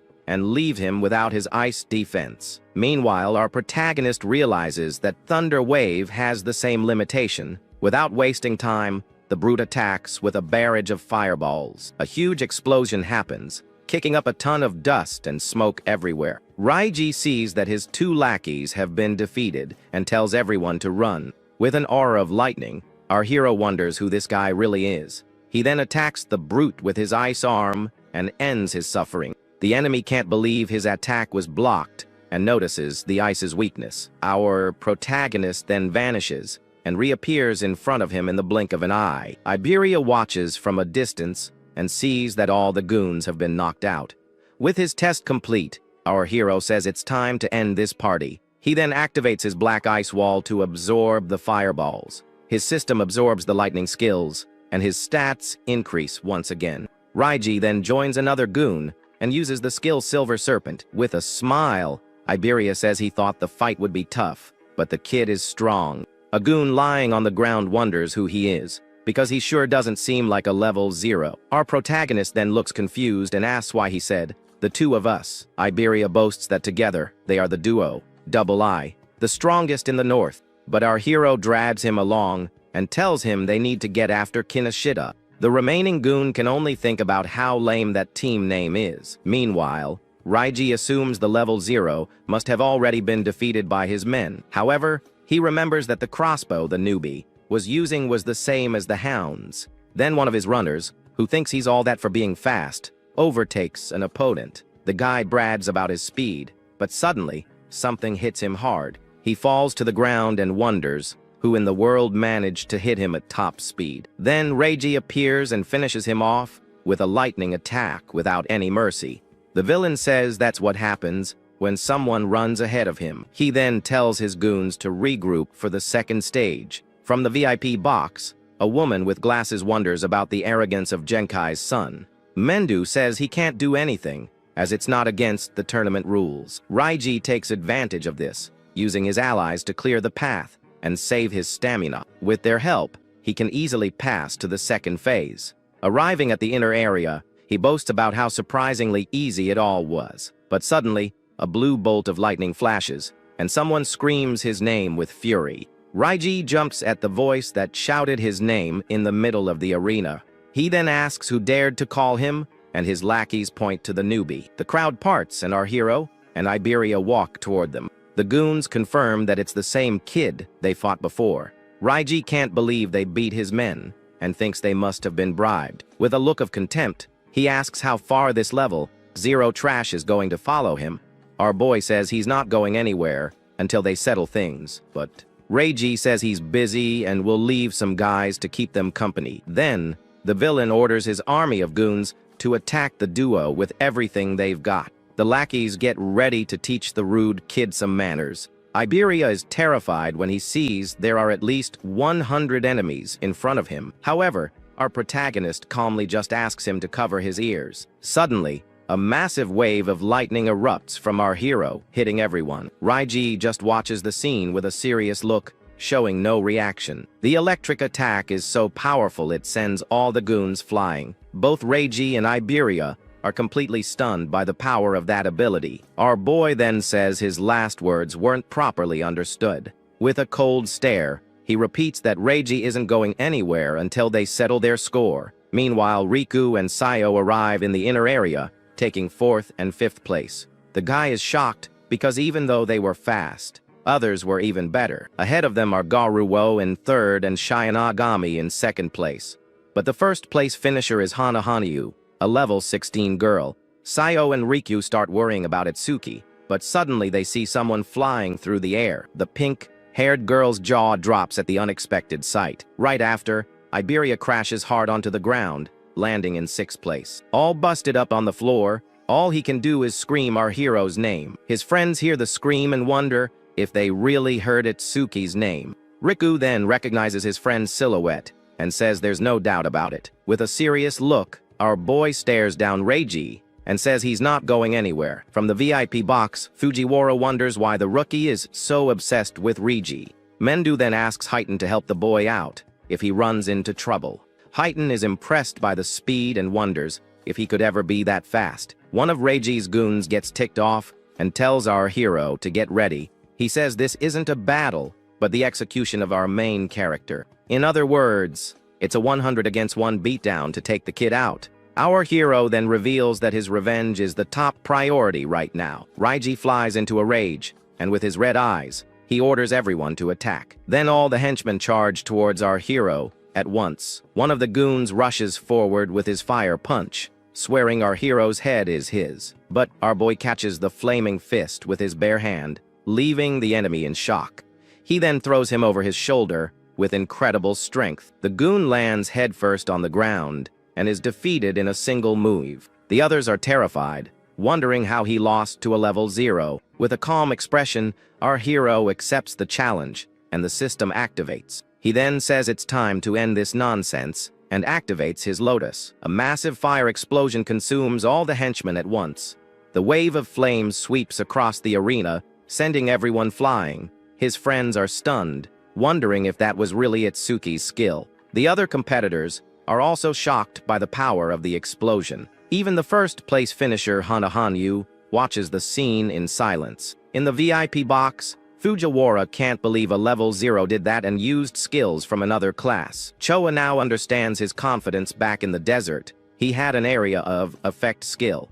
Our hero then reveals he only used 30% of his power, so he wouldn't wipe anyone out. He stands amidst the smoke with all the fallen henchmen around him. With his eyes glowing blue, he glares at Reiji and says, "Now, it's just you." Reiji is terrified, unable to believe he defeated over 100 people. Our protagonist then says he's going to return all the pain his friend felt. Reiji gets furious and unleashes his power, saying they're on completely different levels. With a shout, Reiji launches his thunder cannon, and our hero's system begins to analyze it. But our boy easily dodges and lands a blow on the villain's back. Reiji is shocked by his speed and realizes there's no way he can win this fight. Desperate, he screams for his bodyguard, some guy named 40, to save him. The behemoth then gets ready to break the rules and help his boss. With a smirk, the villain says the kid is about to be turned into mincemeat, since 40 is level 35. In the VIP box, Mendu tells Heitan to go,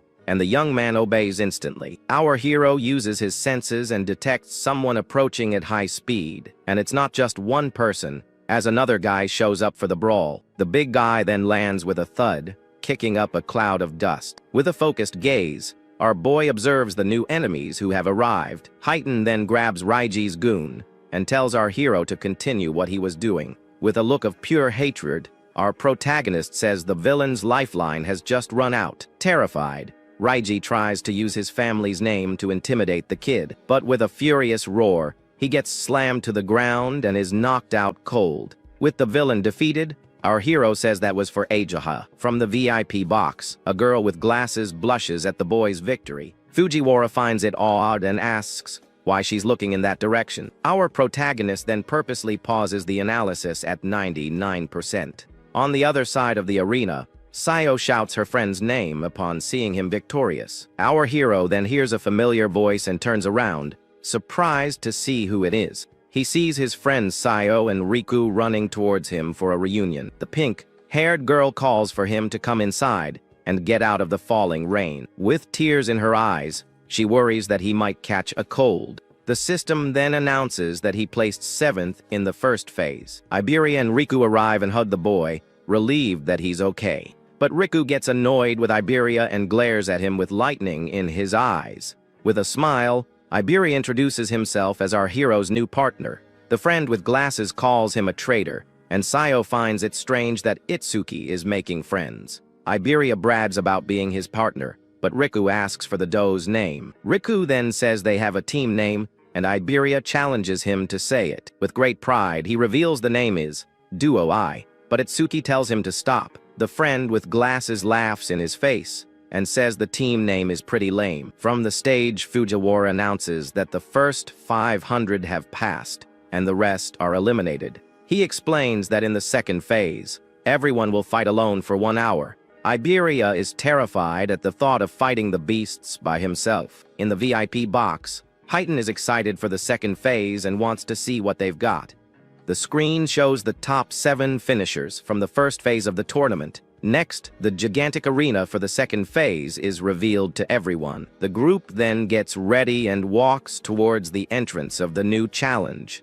Riku comments that the place is a bit creepy and asks if his friend's level is really 0. The friend with glasses then asks how he gets stronger without leveling up, and our hero just smiles. Sayo gets annoyed and tells the boys not to pay him any mind. Suddenly, the tournament judges appear, and Fujiwara asks if everyone is ready. Iberia's jaw drops as he recognizes the people who just arrived. The crowd recognizes legends like Fujiwara and the veteran Heighten. Fujiwara then begins to explain the rules for the second stage of the tournament. He reveals that points vary depending on the difficulty of the monsters, and after each victory they get a 1-minute rest before the next round. The brute Gakuwo, full of himself, says he's going straight for the nightmare class. Our hero then raises his hand because he has a question about the test. The crowd around him scoffs, thinking the kid is going to back out of the fight. Fujiwara then allows the question and tells the boy to say what's on his mind.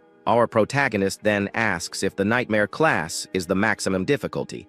With a smile on his face, Heighten finds the rookie's question quite interesting. The crowd continues to mock him, doubting he could even beat the beginner mode. Fujiwara explains that, in theory, there's no difficulty limit for the beasts. Riku thinks it's pointless to even consider it, since the nightmare class is already so tough. Finally, he reveals that today's points will count towards the main tournament. The group gets excited by the news, and Iberia says he'll have to use his trump card. Our hero remembers Taiwajan's record of 115,000 points. Then the announcer tells everyone to enter the arena for the second phase. Alone in the area, he finds the place looks a lot like the other stages. Suddenly, a pack of level 1 rabid dogs appears to attack. He activates his black ice, wanting to finish off the creatures quickly. In the VIP box, Heighten questions Fujiwara for monitoring the kid again, but with a smile, Heighten says that our hero is much more interesting. Fujiwara gets annoyed with his excitement and says the show is about to begin. With a single blow, our protagonist defeats all the dogs in the arena. Fujiwara is shocked because it took him only 1 second to clear the stage. Heighten then boasts, saying he told him the kid was way cooler. The old man thinks the victory was easy because the next opponent is level 8. A giant fire salamander appears and stares him down with a hungry look. Heighten doesn't think a level 8 monster will be much of a threat to him. Fujiwara then changes the subject and asks to see the other participants. He says that most are still fighting the beginner monsters. The only one keeping the same pace as our hero is the girl, Hanahanyu. Suddenly, the girl with glasses screams in terror, drawing everyone's attention. Our protagonist is then engulfed by the giant salamander's flames. Heighten stops the old man from calling the medical team, as he has faith in the boy. With his black ice activated, our hero protects himself from the salamander's flames. He then uses his ice blade and easily slices the monster in half. The creature is split into 2 parts and falls defeated on the arena floor. The system then announces that it took him 5 seconds, and he earned 500 points. Fujiwara doesn't understand why he took the hit on purpose, and Heighten smiles. Our protagonist then reveals that he needs to use these chances to increase his stats. The screen shows that his defense is now at 434 points. He ignores the rest time and decides to test his defense on the next monster. Heighten comments that this difficulty tests speed and combat sense. Then an electric rhinoceros appears and Fujiwara calls it an Aleki, rhino. If the creature's horn hits him, the Awakened would be pierced due to a lack of defense, or they would be paralyzed by the lightning for not having electrical resistance. The old man says that to win, one must use speed and attack when it's tired, but suddenly, he's shocked by our hero's unexpected move. Our protagonist simply walks up to the beast and touches its horn. With a smile, he says that horn is perfect for testing his defense.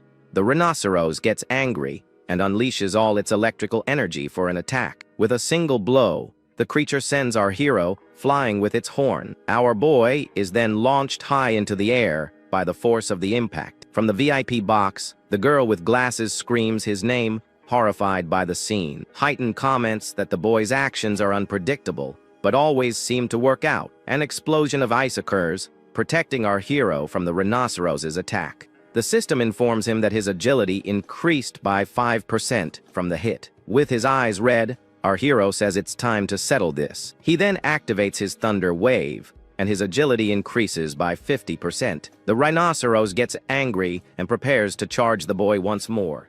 Our protagonist then dodges the blow and gets ready to counter-attack. With his ice blade, he defeats the beast and earns 1,000 points in 7 seconds. Heighten is impressed by his speed and thinks he didn't even use his full power. Mendu, who was there in disguise, reveals that the next monster is very dangerous. The creature has sharp claws that can tear enemies apart in the blink of an eye. On top of that, its giant mouth spews iron chains and swallows everything it sees. Its body is also covered in a very tough exoskeleton armor.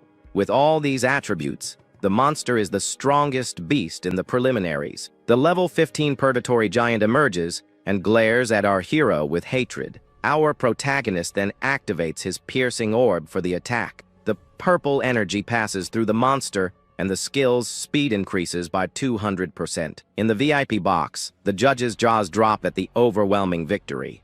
The screen then shows that the orb's speed has increased by 900%. In just 3 seconds, he earns 5,000 points and moves on to the next challenge. Elsewhere, a monster shoots a powerful stream of water from its mouth. Meanwhile, Sayo uses her water bullet to advance to the next class. The brute Gakyu also skips the rest period to be the first one to get there.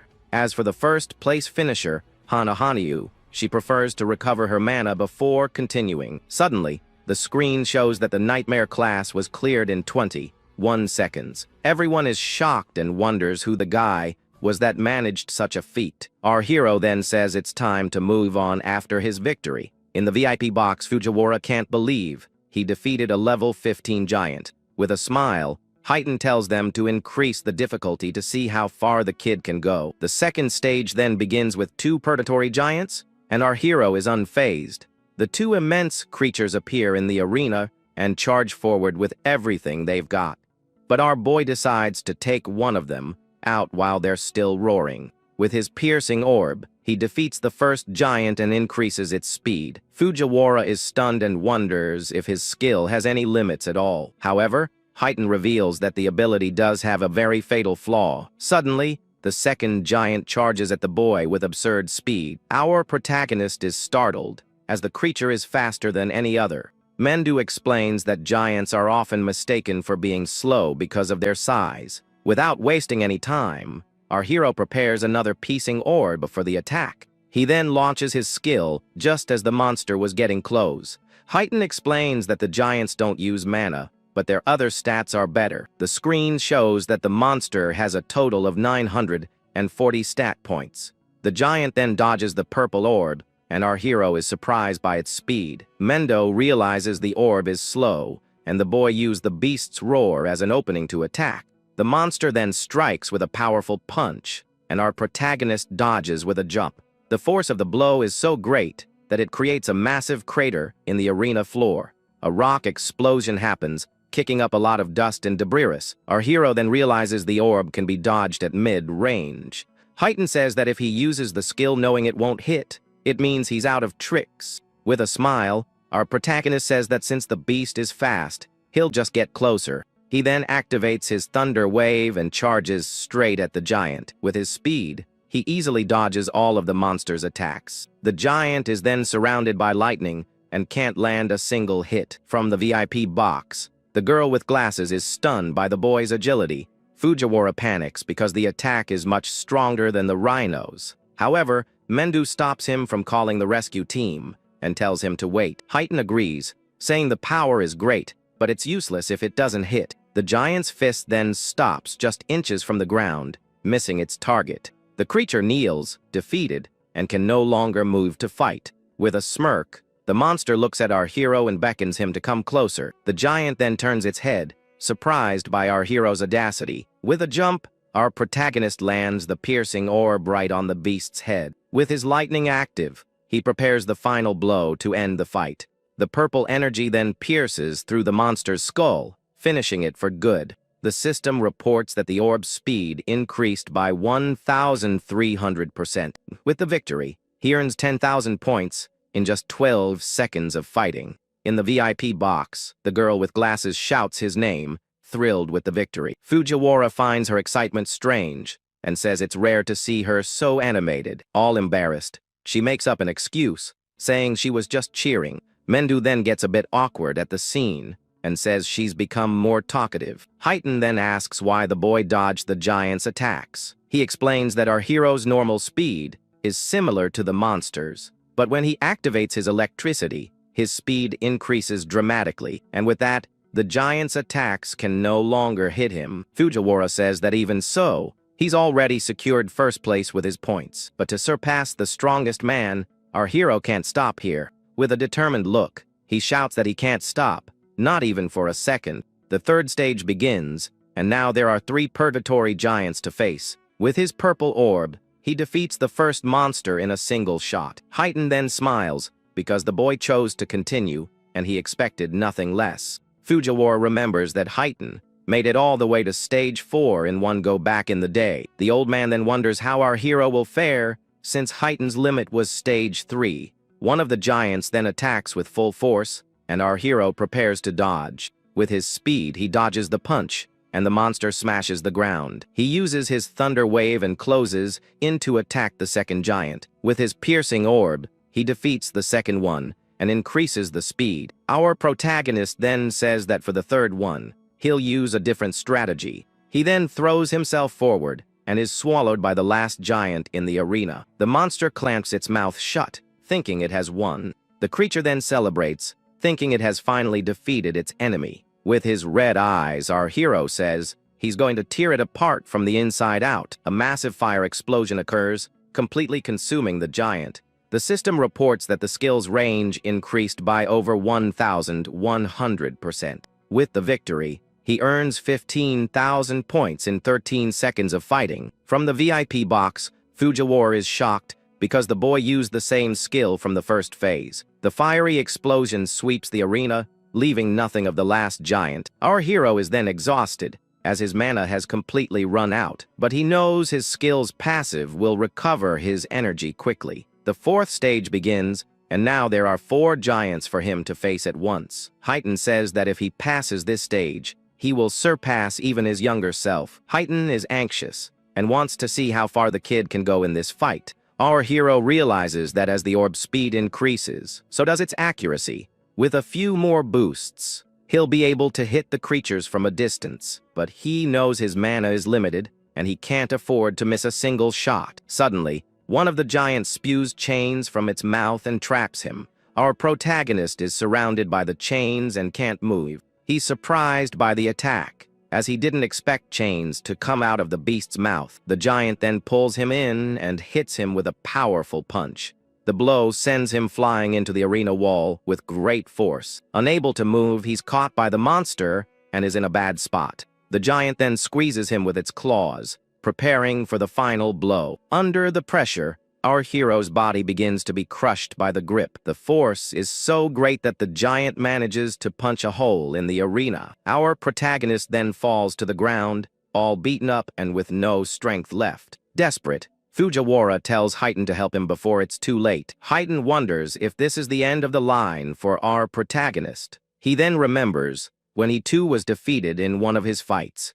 Without a second thought, he prepares to enter the arena and save him, but suddenly Mendu stops him, saying the boy hasn't given up yet. Fujiwara panics, because if they don't save him now, he's going to be a goner. Mendu says he can sense that the boy still has an ace up his sleeve. Fujiwara is confused, and the commander reveals that he knows this because of his eyes, because those are not the eyes of someone who has accepted their end. With a look of pure fury, our hero says there's no way he's going down here. He then remembers that during the fight with Rigi, he started analyzing his skill, but he stopped the analysis on purpose right at the very end, at 99%. The analysis finally reaches 100%, and he says he's been waiting for this moment. The girl with glasses sees the blue lotus and wonders what good it is now. Heighten finds her reaction odd and wonders if she already knew something. The new skill allows him to absorb lightning attacks and increase his agility by 100%. On top of that, the ability boosts his stats and fully recovers his health. A blue lotus flower appears and heals all of our protagonist's wounds. With a smile, he says the warm-up is over, and it's time to fight for real. Fujiwara is shocked because he recovered faster than a healer. With his new powers, he easily defeats the giants of the 4th stage. The screen shows that he completed the challenge and earned 20,000 points. Without wasting time, he defeats another giant with his piercing orb. Now his orb travels at 27 meters per second, and he moves on to the next. He then defeats the monsters of the 5th stage and earns 25,000 points. In the 6th stage, he defeats 6 more giants and earns another 30,000 points. In the VIP box, the judges are left speechless and completely exhausted by the fight. The arena has turned into a real hellscape, with a mountain of defeated giants. Our hero then lies on the ground and wonders why the monsters stopped coming. Fujiwara is in shock and says he never expected anything like this. With no other choice, he presses the emergency button to stop the challenge. With the microphone in hand, he informs our boy that the test is over. The old man then reveals that he defeated every single giant they had in stock. Atop the pile of monsters, Fujiwara shouts that he took out all the giants. Our hero is confused and asks how, since he thought there was no limit. Tired, he wonders how many points he scored and hopes to close the gap with Taiwajan. But he accomplished his goal of increasing the speed of his piercing orb. Now the skill travels at 38 meters per second, faster than a car. With his blue aura still active, our protagonist stares at the empty arena. His eyes glow with power, but he seems to be thinking about something else. Suddenly, he remembers an important detail he had completely forgotten. Since he doesn't level up, the monster's experience turns into karma stones. In the VIP box, Heighten is shocked by the blue stone, and Mendu explains how it was formed. Heighten realizes the advantage of this, and Fujiwara is terrified by the boy's power. Relieved that he's human, our hero picks up the karma stone with a smile. With his objective complete, he says it's time to leave and heads for the door. The giant metal door then begins to open to the arena's exit. On the other side, Fujiwara tells the others that our protagonist is coming out. The screen shows his score of 106,000 points, securing first place. Fujiwara then praises him highly and offers him an instructor to train his potential. But our hero refuses, as he already has a master, and the old man insists on the offer. Heighten then butts into the conversation and tells Fujiwara to stop bugging him. He also thanks him for taking care of the goons, and Heighten says he only punished those who broke the rules. Heighten then reveals that he is a student of Mendu Izumi, which is why he helped. Fujiwara's jaw drops, and our hero thanks Heighten for the help. With a smile, Heighten confirms the information, leaving the old man even more shocked. Our protagonist then turns and greets his master who was there. The girl with glasses congratulates him and offers to call Aja if he's injured. With a smile, he says he's fine and just needs some rest to recover. Fujiwara understands everything and remembers that Mendo's other student also cleared stage 2. Our hero then asks if Taiwa also reached stage 6 of the tournament. The old man explains that the second phase has only just truly begun for the others. In another arena, Riku finishes the hard class and gives up on nightmare mode. Sayo also uses her water sphere, but runs out of mana to continue the test. Our hero is surprised, but Fujiwara tells him not to judge the others. He then asks why they didn't leave, and the old man explains the rules. Heighten comments that other participants managed to reach nightmare mode. With his artifact, Gakuo manages to defeat a purgatory giant. Meanwhile, she and Akagami and her Shikigami are attacked by a monster, but her creature begins to transform into its complete and terrifying form. With its red eyes, the beast turns into a giant werewolf and faces the enemy. Without any difficulty, the Shikigami defeats the monster with a single punch. Our hero asks if Aegea's butterfly does that, but the girl says it doesn't. Our hero realizes that Shikigamis are quite strong and remembers his own dog. Since his friends have left, he decides there's no reason for him to stay there anymore. But suddenly, he notices something strange happening in one of the arenas. It's Iberia, who has activated a red armor, and our boy thinks it was a gift from his father. With a smile, Iberia reveals that it's his father's strongest epic armor. The screen shows the stats of the dragon gear, which increases attack and agility every minute. He explains that the armor has a will of its own, and that he suffered a lot to get it, but the armor has a 15-minute limit, and he needs to end the fight quickly. His stats then increase by 120 points, and he goes on the attack. Iberia remembers the announcement and motivates himself not to disappoint his new partner. With the doe's name in his head, he charges at the monster with everything he's got. Our protagonist watches the scene and thinks his new friend looks pretty stylish. Suddenly, a voice announces that the second phase of the tournament is finally over. Fujiwara explains that only the top 10 advance, and the top 2 will win a prize. On the ground, Gakuo gets all cocky and already considers himself the owner of the reward. With a serious look, the old man prepares to announce the top 10 finishers. The screen then shows the final scoreboard, and our hero is in first place by a long shot. The others are shocked, as he scored over 100,000 points, all by himself. Gakuo can't believe he came in third and wonders who Itsuki Tenma is. Elsewhere, a green-haired girl also takes an interest in our hero. Sayo is shaken by the power difference between her and our protagonist. Meanwhile, it's revealed that our boy placed first in the entire country. The girl with glasses notices that her father is very happy with the test results. On the ground, Iberia celebrates, as he already knew his new partner would be the winner. But he's also proud for not having shamed the name of Duo I. Our hero then congratulates him and says he was surprised by his performance. With a goofy look on his face, Iberia is left speechless by his friend's compliment. And so, the preliminaries of the Alliance tournament finally come to an end. With the test over, our protagonist carries his past out friend on his back. Meanwhile, in District 1 of the Southern Continent, an old man meditates in a square. A soldier complains about having to stand there, but his friend tells him to shut up. The old man's name is Barger, and he's known for being a powerful prophet. The soldier then questions why he doesn't just tell them where the monoliths will fall. His friend explains that he only sees a fraction of the future, but is as respected as Mendo Izumi, because the success rate of his prophecies is 100%, without a single failure. Suddenly, the old man collapses and shouts that the northern continent is in danger. He reveals that a beast attack is going to happen,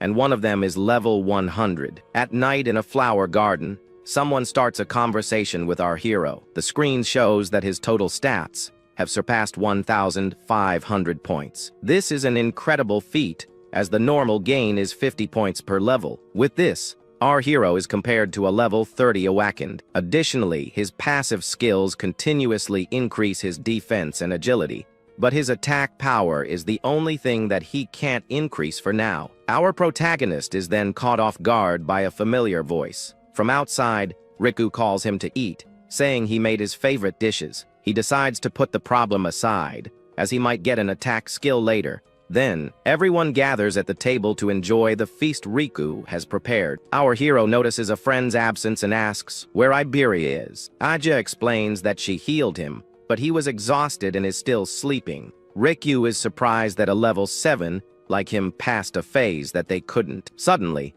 Sayo gets scared and points to something behind her friend. A sinister shadow with a red eye appears behind Riku without him noticing. In a spooky voice, the creature asks for food, making everyone tense, but it turns out it was just Iberia, who woke up and sat down at the table to eat. Riku gets annoyed because he scared him, and on top of that, is eating without asking. With his mouth full, Iberia just asks for more food with his empty bowl. The friend with glasses then gets really mad and asks if he wants to fight. Iberia then devours the food with a smile and says it's delicious. Riku then brags, saying he got his energy back thanks to his cooking. Iberia suggests he should become a chef, since he has more talent for that than for fighting. Suddenly, Mendu interrupts and says he wants to ask the group a question. He then asks everyone at the table what their greatest fear is. Riku says his dream is to be a savior so he can travel the world and eat well. Therefore, his greatest fear is growing old and no longer having the energy to travel. Just the idea of getting old and losing his sense of taste terrifies him. Mendu then turns to Sayo and asks what her fear is. She reveals she was born into a family of doctors and grew up in a hospital. Because of this, she saw many people suffering from illnesses from a young age. This experience became a trauma, and now she's afraid of even a common cold. Our hero then understands why she ran away when he sneezed the other day. The scene shows him sneezing and the girl running away, terrified of the situation. Mendu comforts her, saying that the awakened live twice as long and rarely get sick. Next, he turns to Iberia and asks what his fear is. He reveals that his biggest fear was not passing the tournament qualifiers, but now his fear is not being able to fight alongside his friend Itsuki. With a smile, he passes the question to our hero, who gets a little flustered. Everyone at the table stares at him, and Sayo says she can't imagine what he fears. Our hero then reveals that he was anxious about how he would survive on his own. He explains that anger and sadness overwhelmed him when he was alone in the dark. In his flashback, he was crying until Sayo and Riku appeared before him. His childhood friends find him and try to cheer him up with some food. With tears in his eyes, he says their kindness pulled him out of that negative world. After that, he also met Mendu Aja and even Iberia. He felt like he had finally gained true companions by his side. Looking at everyone, he says that his family had actually grown much larger. With a smile, he reveals that this sense of relief was something he hadn't felt in a long time. Finally, he tells everyone that his greatest fear was ending up living alone. Agia blushes, noticing that his aura is now calm and gentle. Iberia then gets emotional and hugs his friend, promising never to leave him again. Mendo explains that the question was to see if they would regret becoming saviors. He says that a savior's ultimate goal is to depart without any regrets. He then tells everyone to eat up, since Sayo and Riku are going home tomorrow. The next morning, the group says their goodbyes and promises to meet at the national tournament. Our hero then finds the sudden closeness between Iberia and Riku strange. He decides to head back, remembering he had a question for Sayo, but leaves it for later. Suddenly, he realizes that Aja has disappeared and is no longer with the group. He then sees her running in a great hurry and wonders what the reason is. Mendu then asks what happened, and Agia says she has information from the south. She explains that the access level is high, and only level 50 saviors can know. Mendu then allows her to tell them, and Iberia is surprised by his trust. Aja reveals that a prophecy was made by the commander of the southern continent. Our hero doubts the prophecy, but Iberia says it's like a confirmed future. Aja asks her father to leave the north, but he says he is the target of the attack. Because of this, he would serve as the perfect bait to attract the beasts. She insists that he flee, but our protagonist agrees and offers to fight. Mendu makes up his mind and asks our hero to do something else instead of fighting. Our boy's mission is to protect Iberia's father, the most skilled craftsman. Our protagonist finds this strange and thinks his master wants him away from the fight. Mendu then turns to his daughter and reveals he has 3 requests for her. The first is to warn the residents and safely evacuate those with low levels. With his red eyes, he orders Heighten to come to District 1 of the North. Agia then tells her father that she has already made the preparations and Heighten is on his way. With a curious look, she continues to stare at her father without saying a word. She then asks why he sent our hero there, since Aiden already has guards. All embarrassed, She realizes her father saw right through her intentions. Mendu explains that a level 100 beast will appear, and our hero would reveal his hand. Furthermore, he reveals that our hero lacks attack power, but Aiden has an artifact. With that item in hand, a perfect awakened will finally be born to fight. At 8 in the evening on the first day, the monoliths fall on the northern continent. In District 2 of the North, our hero and Iberia run through the dark forest. Our protagonist is worried because the beasts could attack at any moment. Suddenly, Iberia gets startled and shouts for our boy to look at the sky. Our protagonist then turns and also sees what spooked his friend.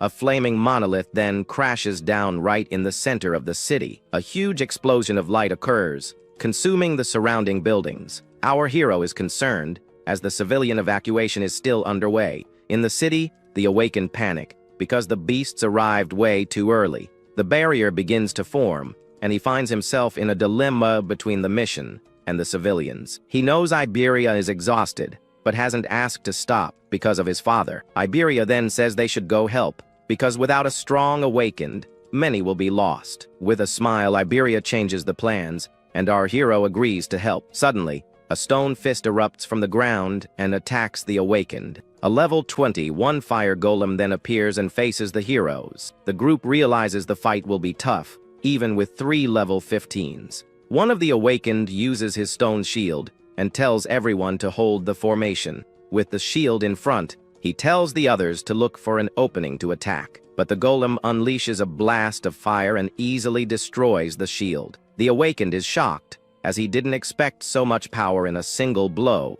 His friends panic because if the tank was defeated, they don't stand a chance. One of them then tells everyone to run, as fighting is just throwing their lives away. With a smirk, another says the coward is the one who needs to be careful here. But suddenly, he's surprised by a creature that appears behind him. Terrified, he begs for his life but uses his water cannon to attack. He brags about being the natural enemy of fire creatures, but is defeated. His friends see the fallen golem and prepare to deliver the final blow.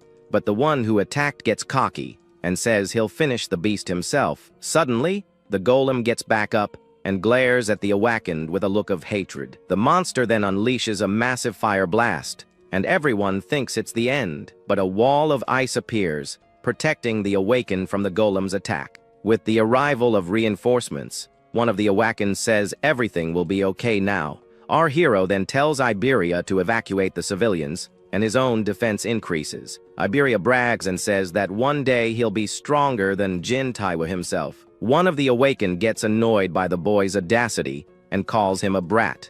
The other awakened find our hero's ice armor strange. With his armor active, our protagonist remembers a piece of advice from his master. Mendo had warned him that his black orb is powerful but too slow to be practical. He advised our hero to save the skill as a trump card for emergencies. Because of this, he can't use his piercing orb in the middle of a crowd. With his armor and lightning, our hero charges straight at the golem. He then lands a powerful kick, sending the monster flying with ease. His thunder wave is activated, and he continues the combo on the enemy. The golem tries to fight back, but can't land a single hit on the boy. With a final punch, our hero slams the monster to the ground, kicking up a lot of dust. He then uses his lightning and delivers a final blow to the fallen golem. A huge explosion occurs, and the monster is defeated in a single hit. The civilians are shocked and can't believe a kid defeated the monster. One of the awakened is also stunned by the boy's power. He doesn't understand how a level 21 golem couldn't even touch him. Our hero then turns to leave, and the awakened notices he's gone. One of them then boasts, saying the kid only won because of their help. After the victory, our hero and Iberia continue on their way to find Aiden. Our hero then realizes he needs to increase his attack power somehow. The screen shows his attack is 330, but his agility is 760.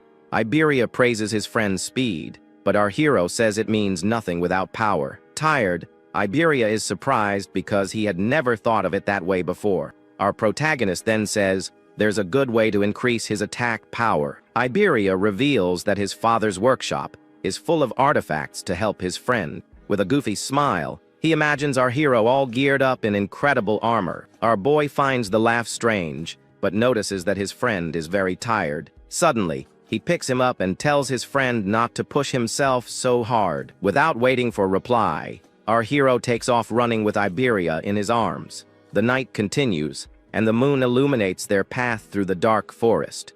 They finally arrive, and Iberia complains that his arms nearly fell off on the way. Iberia explains that his father lives in the forest, because the city is too noisy. He also reveals that the house is full of traps, and our hero can sense the mana. His friend tells him to stay close, but our boy knows he can dodge them with his senses. With a smile, Iberia brags that it's finally his turn to lead the way. He then starts walking confidently along the path, covered in dry leaves. But he gets carried away and forgets about a trap right in front of him. The ground starts to shake, and Iberia panics at the most annoying trap. Suddenly, an epic iron golem emerges from the earth to attack. Our hero's jaw drops, as he didn't expect a humanoid artifact. Without wasting a moment, the creature charges and attacks Iberia with a powerful punch. But our hero dodges with a jump, saving his friend from the golem's blow. The impact of the punch creates a crater in the ground and kicks up a lot of dust. He gets annoyed that even an artifact has more attack power than him, but he can't destroy it. Our protagonist then asks if there's a way to stop the creature. Iberia reveals that the karma stone on the golem's chest is its weak spot. With a smile, our hero activates his thunder wave and goes on the attack. With his speed, he dodges the blows and hits the golem's weak spot. He gets close and prepares to rip out the karma stone with his bare hands. Using his lightning, he phases through the iron armor and gets close to the stone. He then rips out the golem's power source, deactivating it instantly. The creature then stops moving and stands motionless in the middle of the forest. With the stone in hand, our hero stares at the shadow of the defeated golem. Suddenly, Iberia yells for him to stop, as the golem belonged to some guy named Jusuk. A man appears out of nowhere and attacks our hero with his giant sword. The young man dodges at the last second, and the man is shocked by his speed. The man named Jusuk Bokudo apologizes and says he thought they were bandits. He wonders who our hero is, since he didn't sense his mana until the attack. Our protagonist is also surprised, because the man's sword vanished. Iberia then introduces him, and our boy asks where his father is. Jusuk reveals that the master is out back, and that they should be careful. With a furious look, Iberia's father stares at the boys without saying a word. Iberia brags to his father, saying he passed the tournament qualifiers. He then demands the promised reward of choosing any artifact he wants. But suddenly, his father slaps him across the face, leaving him in shock. Iberia then asks why he hit him, and the old man gets even angrier. The craftsman yells at him, accusing him of stealing his dragon gear. The old man explains that using the armor for too long has serious consequences. Furious, Iberia swears he'll never use anything made by him again and storms off. The craftsman then turns to our hero and asks if he's Mendo's student. Our protagonist introduces himself and explains the reason for his visit. The old man finds it strange, as Mendo rarely takes on disciples to train. Suddenly, he notices something and stares at our hero with a surprised look. The screen shows that the old man realized our boy's level is fixed. The craftsman asks if he's faking his stats, and our hero denies it. With a serious look, the old man understands why his master requested that specific item. He reveals that his master always demands something in return for his favors. Our hero is confused, because his master never mentioned anything about a deal. The old man then reveals that his master requested an item in exchange for protection. Our hero is surprised and wonders why his master would ask for a defective product. The craftsman explains that the critical crystal was made to increase an Awakenid's attack, but suddenly, a crack appeared, and the item became a broken product. The broken critical crystal increases attack by 10 times, and the critical rate resets. With the help of the item, our hero now has a way to boost his attack power. The old man understands his master's move, and says the item is perfect for him. With the item in hand, our hero's attacks will be strengthened tenfold. He then equips the item, and a golden aura completely envelops him. He realizes that the critical rate only increases by defeating stronger enemies. The screen shows the item's details and how it works for our hero. With a smile, our hero says thanks, and that the item will be a huge help. The old man says there's no need to thank him, as they both fight for humanity. Suddenly, an attack occurs, and Josuke is sent flying by a single blow. Our protagonist then dodges the attack and prepares for a fight. Iberia is startled by the surprise attack and wonders what just happened. Suddenly, a green barrier appears, surrounding the entire dark forest. The old man finds it strange, since only the commanders of the 5 continents know his location. Josuke warns everyone to stay back, because the beasts are coming. With his eyes glowing, our hero senses something approaching at high speed. He can sense 6 monsters approaching, but suddenly there are 8. A level 14 one-horned demon appears and charges to attack. Our protagonist then dodges the blow and prepares to counter-attack. With his ice wall, he protects himself and easily defeats the creatures. He realizes he can't use his lotus, because the explosion could be dangerous. Josuke would also be hit, as he's too close to the battle. On top of that, Iberia and his father are hiding in the cabin right behind him. The skill could hit them both, so he can't risk it. In the midst of the monster horde, he realizes that fighting alone is better. Suddenly, he senses a new wave of magical power, much stronger than before. A level 24 two-horned guardian beast emerges for the fight. Elsewhere, the demons prepare to send the first wave of attack. One of the leaders asks which of the 8 demon kings will command the main force. With an eye he left behind, he had noticed our hero's existence. One of the 8 demon kings, named Yama, Raja, volunteers for the mission, but the leader decides to send a demon general instead, not wanting to risk losing his eye. He then decides to hand over command of the main force to another demon. The chosen one is one of the 8 demon kings, a giant man-eating ape. Suddenly, our hero hears Iberia's voice and wonders if a beast somehow got into the room. Right after, a level 24 two-horned guardian monster pops up, ready to throw down. With a dark look, our boy decides he has no choice but to use that thing. He also realizes the creature's attack power is higher, which could actually boost his hit rate. The system then shows that his broken crystal increases his hit rate by 1% with every victory. So our MC activates his piercing orb to test out his new skill. The purple energy drills through the monster, taking it down with a single clean hit. Just like that, his critical rate increases to 1%. And he sees the plan worked perfectly. Our hero then tells Josuke to handle things out there, saying he'll take care of the beast in the room. Using his lightning-fast speed, he zips toward the cabin to save his friend. Inside, Iberia is on the ground, facing a horned demon that has him cornered. He's bummed, because without his dragon gear there's just no way he can win. With few options left, he braces himself for whatever is coming next. The creature then closes in, and the kid screams for our hero to help him. But out of nowhere, his dad, Aiden, appears and parries the attack with a giant hammer. Iberia is in total shock, because his dad isn't a fighter, yet he doesn't seem the least bit scared. The craftsman stares down the creature, which looks furious about the interruption. Without breaking a sweat, the old man sends the monster flying with a single swing. Our MC then arrives, and his new father-in-law leaves the rest to him. And with his wall of black ice, our hero pierces the monster's chest with everything he's got. Aiden then apologizes for the delay and asks about the situation outside. Our boy says he doesn't sense any more mana, and that Josuke must have already taken care of everything.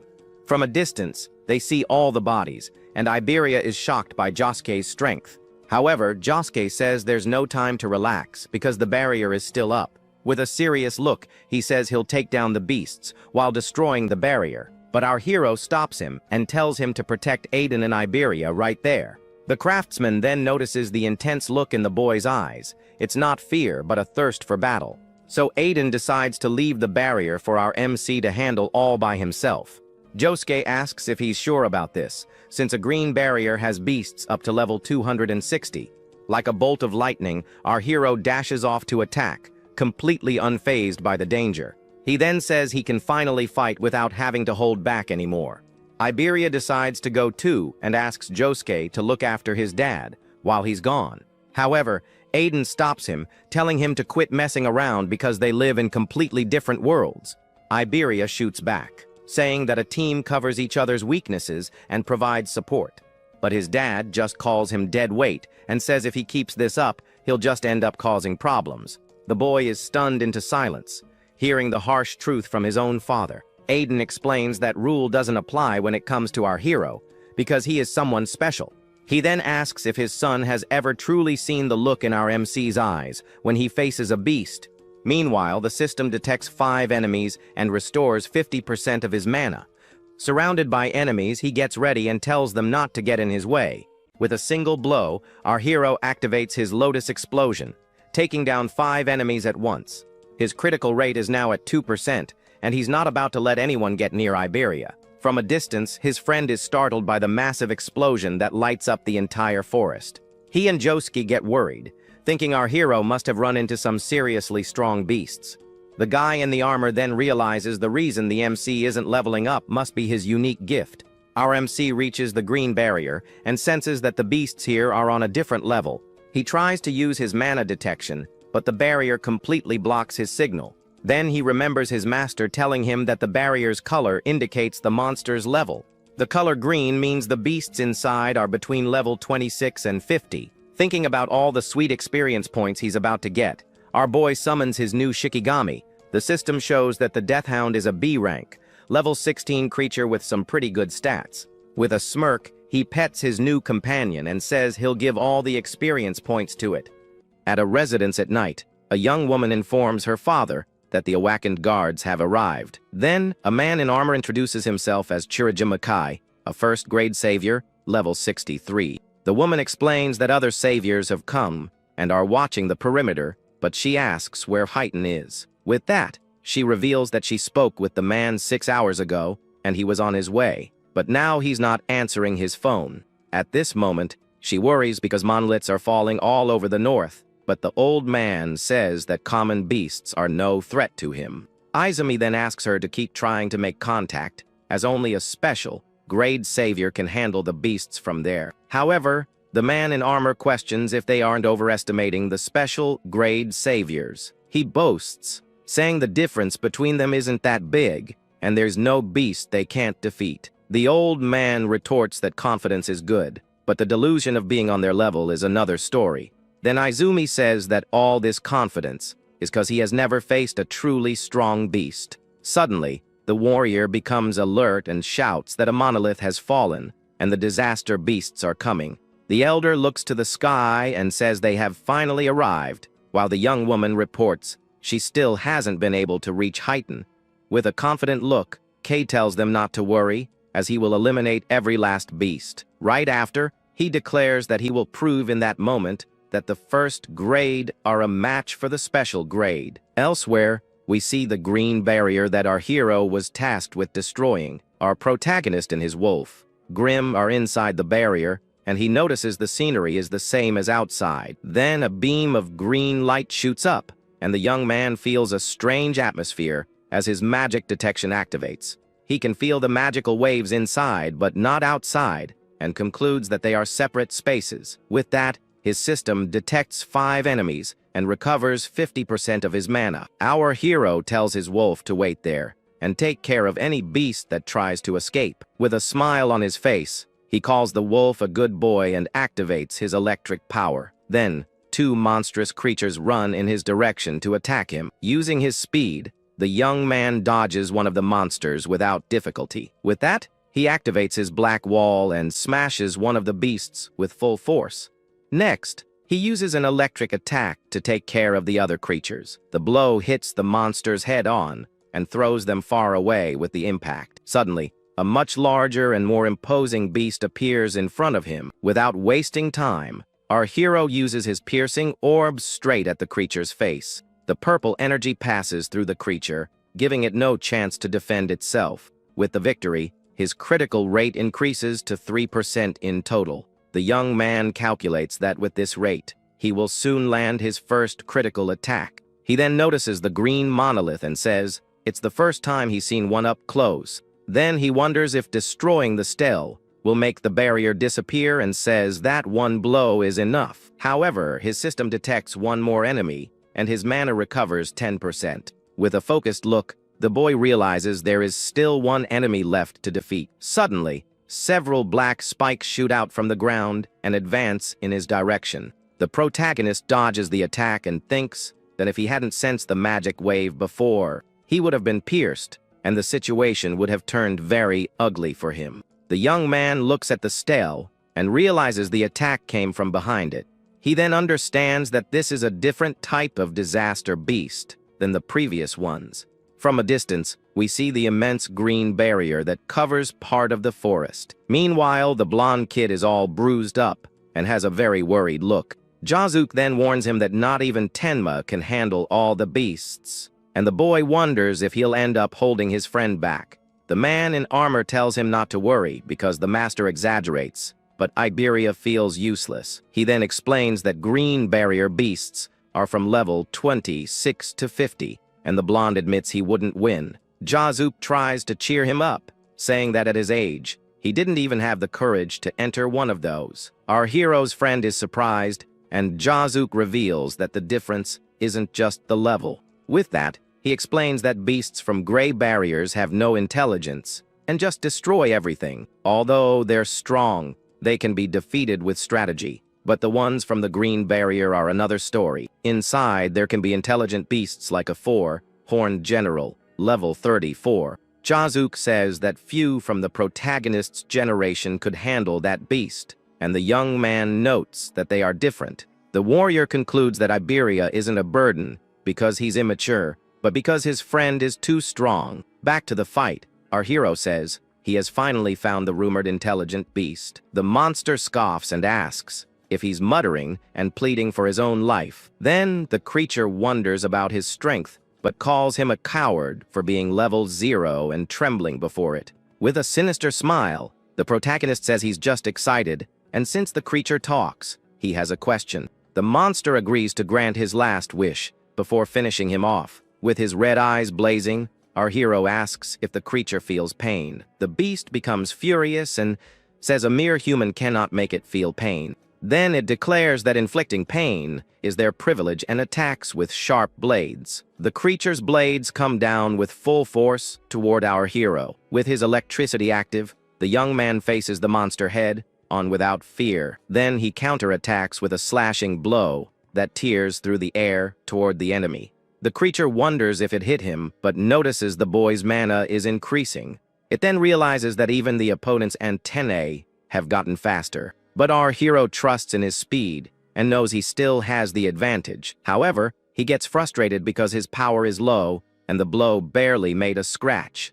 The monster is impressed with the young man's agility and asks what his real level is. With that, the creature says that speed doesn't matter, as he is just an insect. Then the beast mocks him, saying that even 100 weak blows wouldn't even tickle it. Without wasting time, our hero dodges the attacks with his enhanced agility. He uses the creature's own blades to defend himself from the continuous blows. With a quick move, he manages to block one of the monster's attacks. The young man keeps defending himself as the creature pressures him with its attacks. Then he challenges the beast to try and hit him if it's really capable. The beast notices his electricity is just to increase speed and questions his mana. He understands that the antennae are part of the beast's body, which is why his analysis doesn't activate. Our hero wonders how many attacks he has already delivered as he dodges again. The creature says it's useless, and the boy realizes his mana is running out. With a determined look, he decides to focus everything on the attack to win the fight. The young man decides to increase the frequency of his attacks, because if he lands a critical hit, he wins. He continues the attack, while the system shows the details of his critical hit item. To land the decisive blow, the only thing he can do is keep attacking. The creature defends itself with its blades, and our hero's blows have no effect. But in a moment of carelessness, he is hit hard and ends up spitting a little. The monster calls him a fool for throwing himself at it like that. The creature then mocks him, asking where that so-called pain he was going to cause is. The beast is surprised that he's still standing and praises his high defense. Suddenly, a red aura surrounds him, and the crystal informs him that his next attack will be a critical hit. With a devastating punch, he hits the monster's chest with all his might. The beast is completely shocked by the sudden power of the blow it received. The impact of the attack is so strong that a shockwave destroys everything around them. The enemy falls to its knees with a massive impact on its chest and wonders where so much power came from. The young man notices the critical hit was much stronger than he expected. Looking at the defeated enemy, he feels a mix of satisfaction, focus, and ecstasy. He then realizes that even with a wound on his stomach, he doesn't feel any pain. With a smile on his face and steam coming from his mouth, he says the feeling is incredible. The boy then grabs the creature and asks if it felt any pain from that. Frightened, the monster wonders what he is and calls him a cheater because of his stats. With red eyes, he explains that the other beasts didn't even scream and finishes off the enemy. With a frightening smile, he says that the scream of a beast that feels pain is good to hear. The creature calls him a demon as it's being overpowered, and the young man's critical rate increases. With the beast defeated, he says it's finally over, and his critical rate rises to 4%.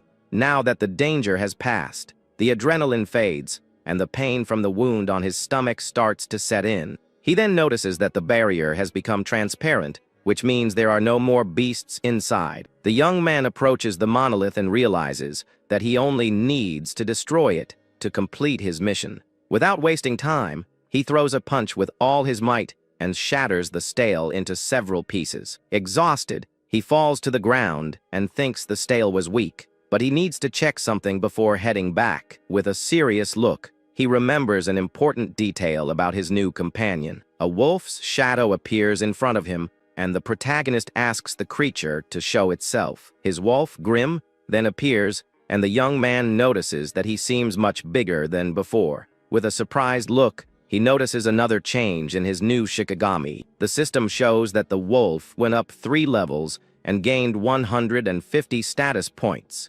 He understands that it wasn't his imagination, and the wolf's body really does grow with its levels. With that, he wonders just how giant his companion will become and can hardly wait to see. Then, in the middle of the night, the green barrier finally vanishes, leaving the nearby warriors completely amazed by the boy's accomplishment. The veteran warrior watches everything with a serious expression, thinking that the rookie managed to destroy it in just 10 minutes, making him even stronger than he is. But the hero is at his limit, leaning against a rock and badly injured, while his loyal giant wolf observes his terrible condition. So he asks his beast to track his magical trail to lead him back to where his blonde friend is waiting. With that, the large animal puts its master on its back and starts running through the dark forest, letting out a loud howl. The sound of the howl echoes throughout the silent mountain, and the tense atmosphere grows as the night goes on in that dangerous place. At that moment, the man in armor hears the noise and wonders why there are still beasts around if the barrier has already been destroyed. He stays on high alert and orders the young apprentice to return to his room immediately to protect himself from any imminent danger. But the blonde boy becomes thoughtful upon hearing the sound, feeling like he has heard that strange howl somewhere before. Suddenly, a powerful beast emerges from the shadows, running at high speed and slamming its claws on the ground with great force. With that, the veteran fighter draws his giant sword and prepares for combat, thinking he will slice up any monster that comes near. He then swings his heavy blade at the creature that leaped toward him, vowing to take the enemy down in a single strike. But the blonde boy recognizes the animal and realizes it's the same spirit his companion tamed during their last fight. In that instant, he desperately yells for the warrior to stop the attack, because that giant wolf is the protagonist's ally. The large animal skillfully dodges the sword's strike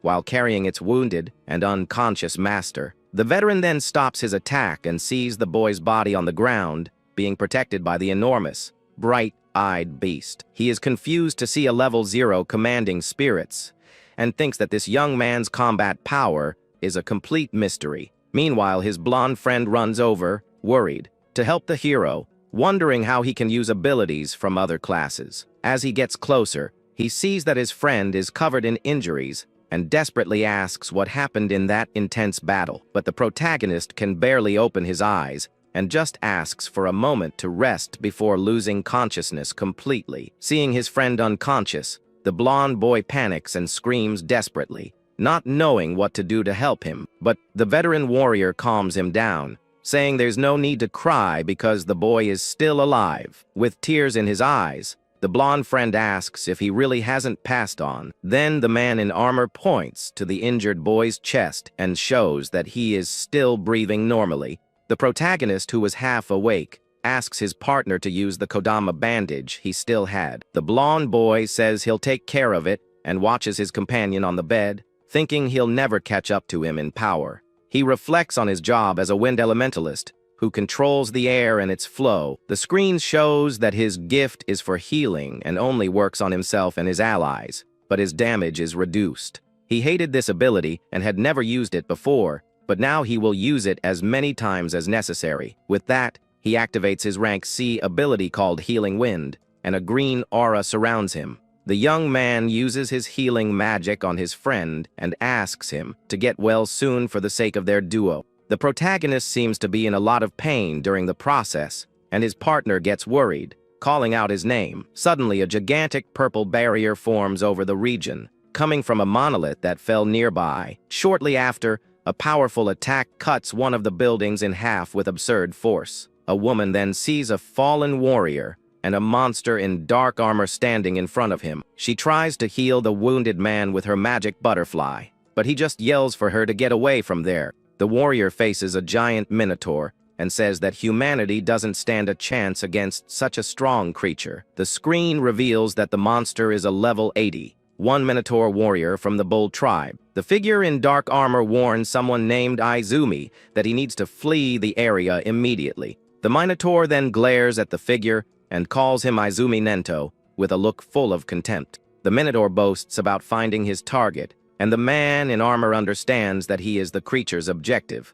Suddenly, a huge flash of light occurs, indicating that a powerful attack was launched against them. The young woman with glasses is thrown backward by the explosion and screams desperately for her father, who was hit. With a bleeding eye, the older man says that this is the end of everything for them, as there is no hope left. The man in the dark armor is all damaged and tells the newcomer that he's late. Just then, a young man with glowing red eyes appears on the battlefield with a very serious expression. He apologizes for the delay and says to leave the fight with the giant monster to him. The Minotaur scoffs at the newcomer, saying he talks a lot for someone who just showed up. The wounded man warns him to be careful, as that creature is extremely powerful and dangerous. Intimidated, the red-eyed young man charges forward and prepares a punch with all his might. The blow lands squarely, making a hole in the Minotaur's chest, who is shocked by the damage received. The blue-haired warrior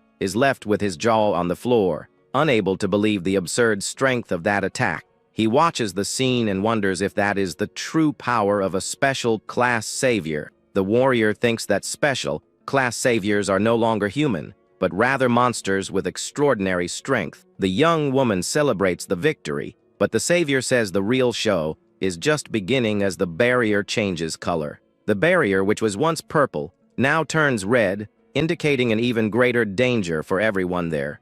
Inside the barrier, a new red-flamed demon observes everything and wonders how his lord will torment humanity. With a wicked smile, the demon reveals himself to be a level 37 king and says he would love to watch the show. Just then, a level 49 white ogre appears behind him, showing he is not alone on the mission. The flame demon warns them not to do anything unnecessary, as their mission is to capture a specific person. A level 87 demon general explains that they split up to avoid drawing too much attention with a purple barrier. Meanwhile, one of the 8 demon lords will distract the strongest humans with his red barrier. The plan is that while the monkey lord fights, they will proceed to their true destination without being disturbed. The general reveals that Lord Ringo will guide them, using a demonic eye he left in the human world.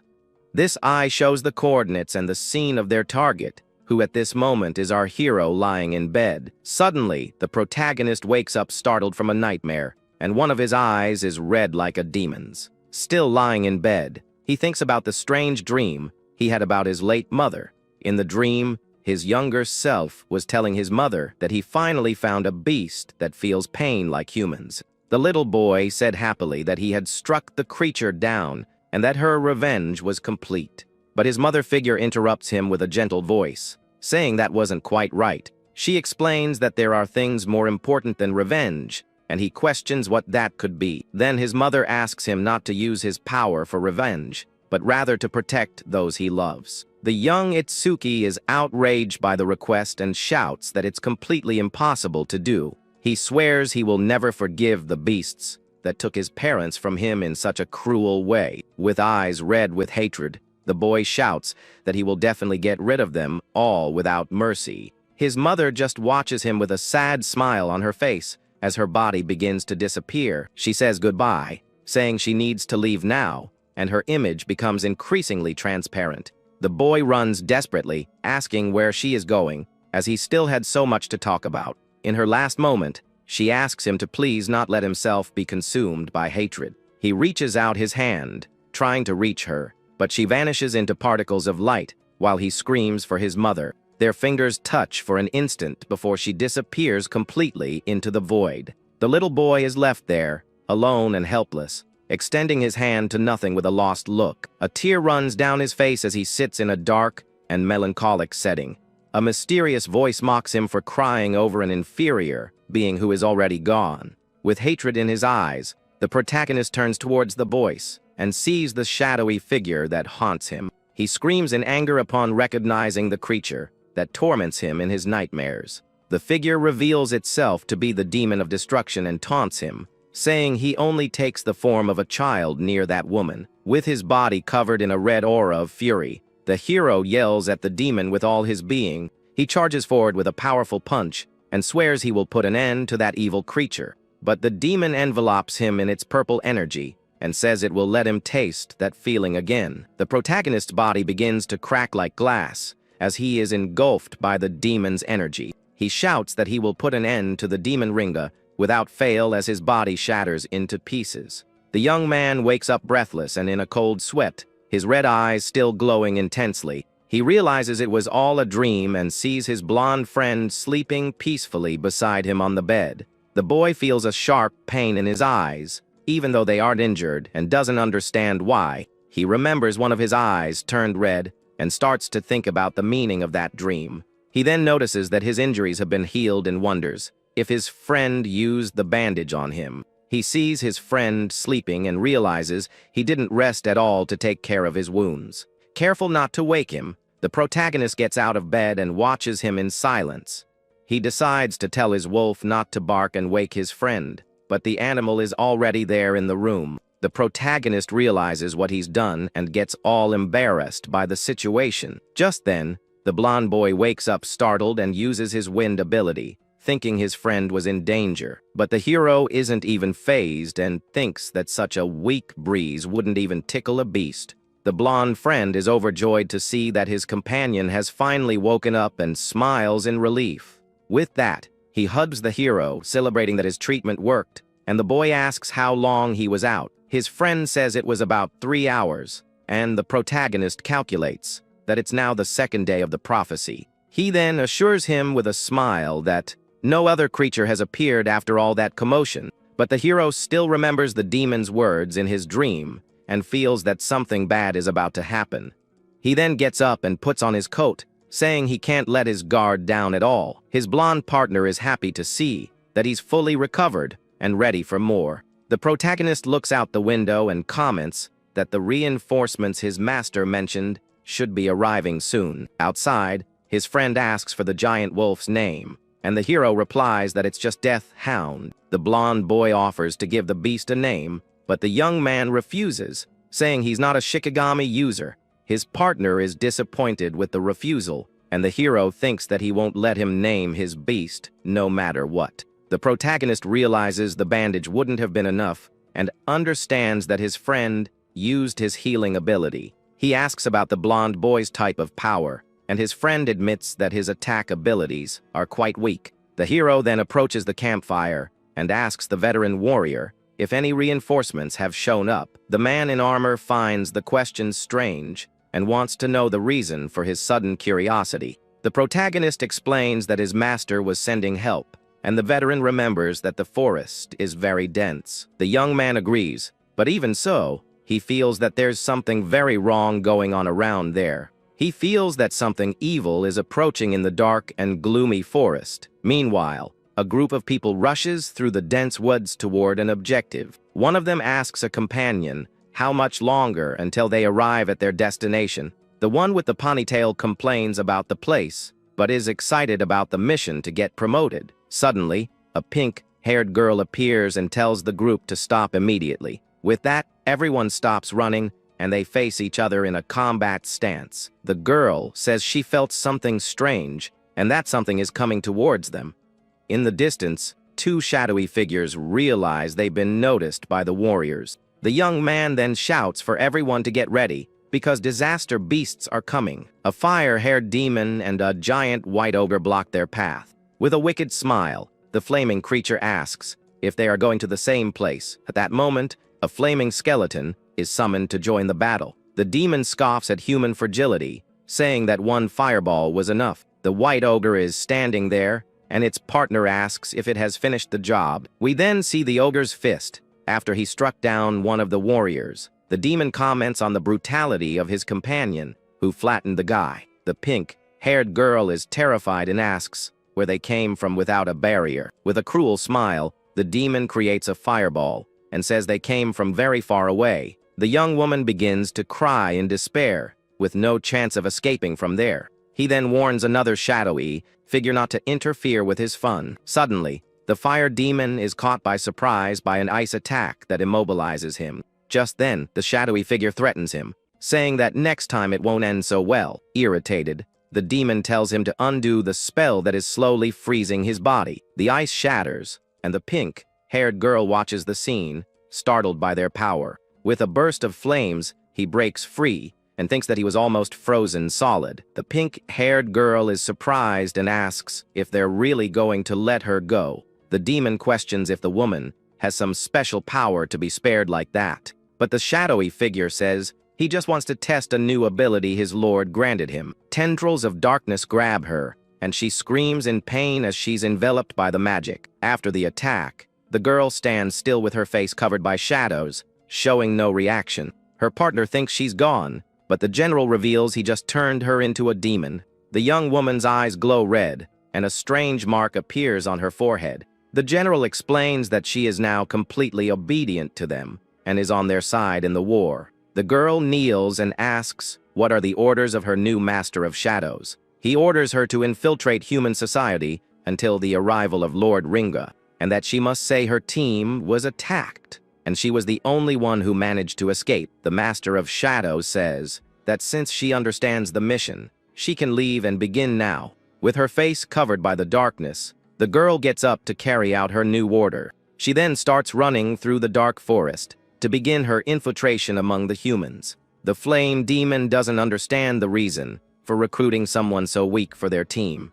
The demon general reveals that thousands of humans have already been turned into monsters, and this includes even the strongest awakened ones in the region. With this, they plan to use these new subordinates as key pieces when the Great Lord finally unifies this entire human world. But the leader tells the others to stop fooling around and move on, as this mission is the most important one they've ever received. As time passes, we see that it is now the second day of the prophecy, and a huge iron golem stands guard in the silent village. At that moment, the veteran warrior comments that the giant robot's power makes up for the lack of men in their group for the next battle. The blonde boy then asks about the other companions' whereabouts, and the man in armor informs him that the young man went to the workshop to take care of something. Inside the workshop, the black-haired young man talks to a blacksmith about a critical crystal that glowed during his last combat. He explains that the chance of a critical hit was only 3%, but it went up to 4% after defeating that powerful enemy in the forest. The old craftsman is impressed and says the boy was very lucky to activate such a rare effect with such a low percentage. But the protagonist reports that he felt something strange beyond the increased damage, entering a state where he felt he could do anything. Hearing the report, the blacksmith raises his hammer and wonders if this is also a hidden effect within that valuable item he carries. He describes the feeling of having heightened senses to perceive everything around and still remain completely calm during the fight. With a thoughtful look, the The young man confirms that's exactly what he felt while facing the beasts in the midst of all that chaos. Surprised by the answer, the master craftsman exclaims that the hero managed to enter the legendary state of flow in the heat of combat. The veteran then explains that this phenomenon occurs when someone becomes completely immersed in an activity without being distracted by anything. The dark-haired boy is a bit confused by the technical term, so the man summarizes by saying he was totally absorbed in what he was doing at that moment. To illustrate, he compares it to a painter who spends hours working on a painting and ends up forgetting even to eat or rest. Or like an athlete moving perfectly or a student solving difficult problems without noticing time passing outside. The man says that an awakened one in this state gains a surreal focus, and their senses become absurdly sharp against any imminent danger. In addition, all attributes and skill effects rise to 120% of their normal value, making the user very powerful. The protagonist is surprised because he's never heard of that state, and even his master never mentioned it before. The blacksmith explains that it takes skill, a focused mind, and a lot of luck to achieve such a feat. He says this ability is what separates geniuses from ordinary people, and almost no one can use it. With that, the craftsman reveals that he himself only managed to enter a flow state 2 years after awakening his powers. The master comments that 2 years was already fast, but the boy did it in just 1 month. But the hero seems to be distracted by something, and the blacksmith asks if he's paying attention. The young man suddenly senses 3 beings with a terrible magic approaching and thinks they are the guards. However, he concentrates and realizes that the dark energy seems more like disaster beasts. With that, he decides to go check the situation and runs out of the workshop to see what's happening. The protagonist throws the door open and steps out with a very serious look to face the new threat. Outside, his friends see him and ask why he's so tense and agitated all of a sudden. The hero explains that he felt waves of magic and thought it might be more disaster beasts coming. The blonde friend says it's unlikely since there's no barrier nearby and the iron golem is on guard duty. Suddenly, something attacks the golem at high speed, leaving the blonde partner completely shocked. The metal giant is pierced in the chest, and its body begins to shatter into many pieces. The veteran warrior is astonished because the golem was defeated before it could even react. With that, 3 demons appear and are identified as a Flame King, a Resentment King, and a White Augur. The screen shows it's still the second day of the prophecy, as a malicious aura covers the area. The protagonist faces the enemies and thinks they seem much stronger than the ones from the previous barrier. He focuses on the group's leader and notes that its magical waves are the strongest he has ever felt in his life. The demon leader says he will capture the target and leaves the rest of the fight to his 2 subordinates. He just warns them to be careful and not to destroy the demonic eye under any circumstances. The 2 monsters agree with the order and prepare to attack the human warriors there. The protagonist and his friend are shocked to realize that those creatures can speak. But the veteran warrior positions himself in front of them and swears he won't let the enemies pass. With that, he charges at high speed toward the shadow leader with his sword in hand.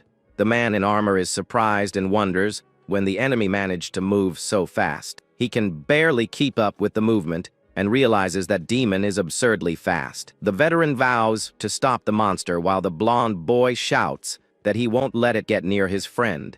Just then, the shadow demon creates an ice barrier to block the warrior's advance. The man crashes into the wall of ice and realizes he has been completely blocked by the magic. He tries to break the barrier with his sword, but notices that it's extremely tough. At that moment, the white ogre appears behind him, preparing for a surprise attack. The warrior quickly turns and tries to defend against the monster's blow with his sword, but the force of the punch is so great that it pushes him back violently. Seeing the scene, the protagonist shouts his companion's name, desperate about the situation. The fire demon then taunts him, saying he doesn't have time to worry about others. With a wicked smile, he launches a large fireball toward the black-haired young man. The hero yells for his blonde friend to get out of there and activates a black wall to protect himself from the attack. The fireball explodes upon hitting the barrier, while his blonde partner watches everything in shock.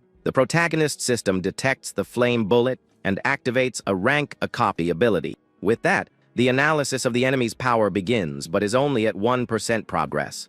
With his arms burned, the young man thinks he overestimated his black wall and should have dodged. The fire demon then scoffs at him for thinking he could stop his flames with weak ice. But the creature gets worried and wonders if he overdid the attack against the bearer of the demonic eye. The hero is on his knees, all burned, and the system identifies him as a simple level 0 human. Seeing the boy's level, the demon laughs and concludes that he can finish him off without worrying about the mission.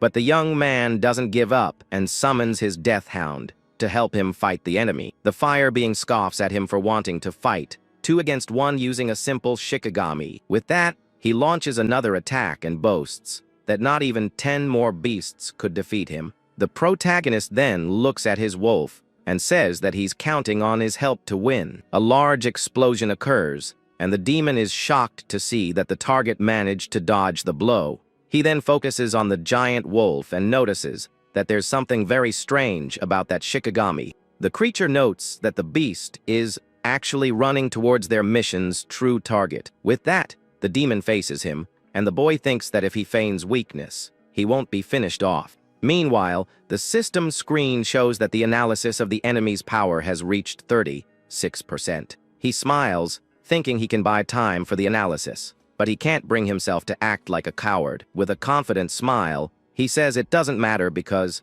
after all, his opponent seems incredibly weak and unleashes an aura of blue lightning with eyes red with fury. The fire demon becomes furious with the boy's arrogance and calls him a being of an inferior race. With that, the demon says he's changed his mind and will turn the boy to ashes right now with an attack. But the hero dodges and realizes the enemy's speed hasn't changed, meaning he's a long-range fighter. With that in mind, he charges forward with everything he has to close the distance and end the fight once and for all. The fire creature is surprised by the young man's reaction and doesn't understand what's happening. The protagonist gets close in an instant, and the demon is shocked by his absurd speed. But despite the surprise, the monster remains calm and stares at the boy with a very sinister look. With a wicked smile on its lips, the creature seems to have an ace up its sleeve for this situation. The hero attempts a punch, but is blocked by a shield of flames that appears out of nowhere in front of him. He is surprised by the fire barrier and realizes his plan won't be so easy.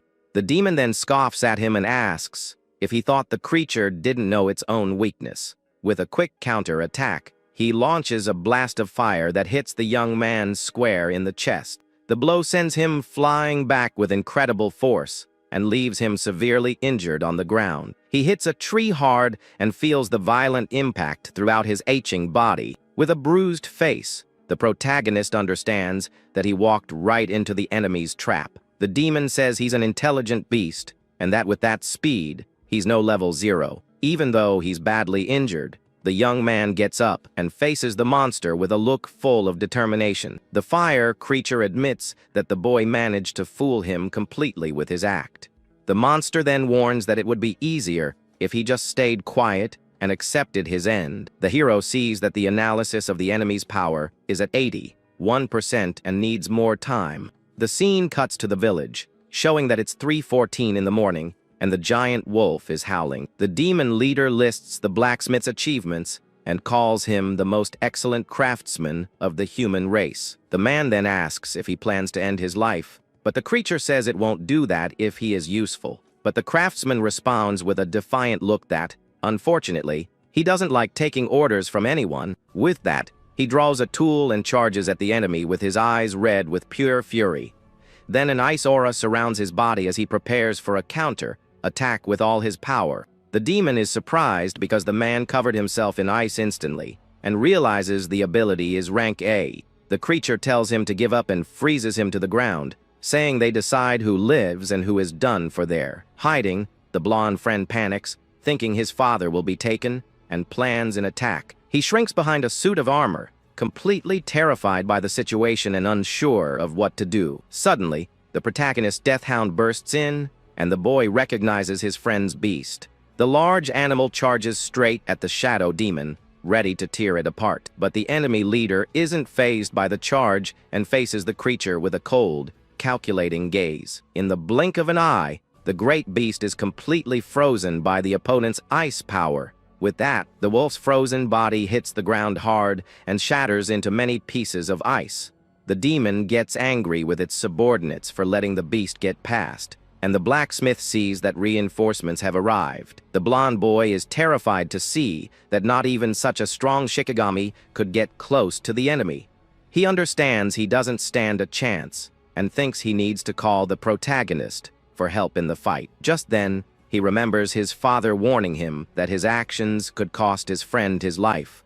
The boy realizes that the hero was already badly injured before this whole mess with the demons. He then concludes that calling his friend now would only put him in an even worse and more dangerous situation. With a determined look, the blonde boy shouts that running is not an option and swears he will save his father on his own. He then remembers a special piece of equipment called the Dragon Gear, which might be his only chance to win. So he runs towards the workshop, thinking the item must be hidden right under his old man's bed. The young man seems very worried and mentally asks his father to wait a little longer, as he'll rescue him soon. At that moment, the shadow leader realizes someone was hiding but ran away, and calls them a coward for not helping the craftsman. But the shadowy creature announces that it will take the blacksmith to his final destination, while the man remains completely frozen. Meanwhile, the flame demon prepares a new powerful attack called Red Flame Bullet to finish off the dark-haired boy. To move better,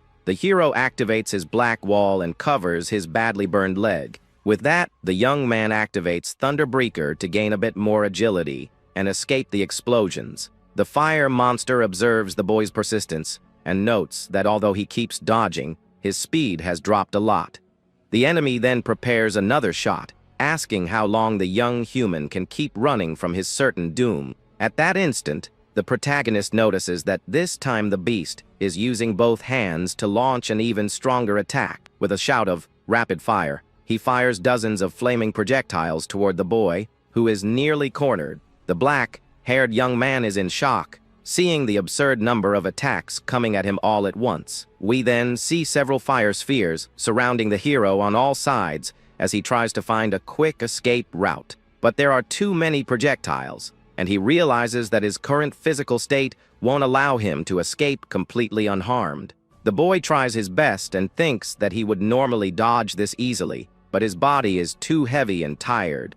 He lets out a frustrated yell upon seeing that the enemy attack is about to hit him squarely in this critical situation. At that moment, the system shows that the analysis of the enemy's power has reached 90%, and he just needs a little more. Even surrounded by flames, the analysis progressed to 92%, and the hero endures the intense heat. As the analysis climbs to 94%, the hero holds firm against the barrage of flames. Just then, the progress reaches 98%. But he's hit head-on and thrown backward, being swallowed by the fire. The boy remembers something terrible that happened in the past with his mother. He recalls his mother being consumed by blue flames in a traumatic event from his childhood. With a wicked smile, the flame demon prepares to deliver the final blow with all its power.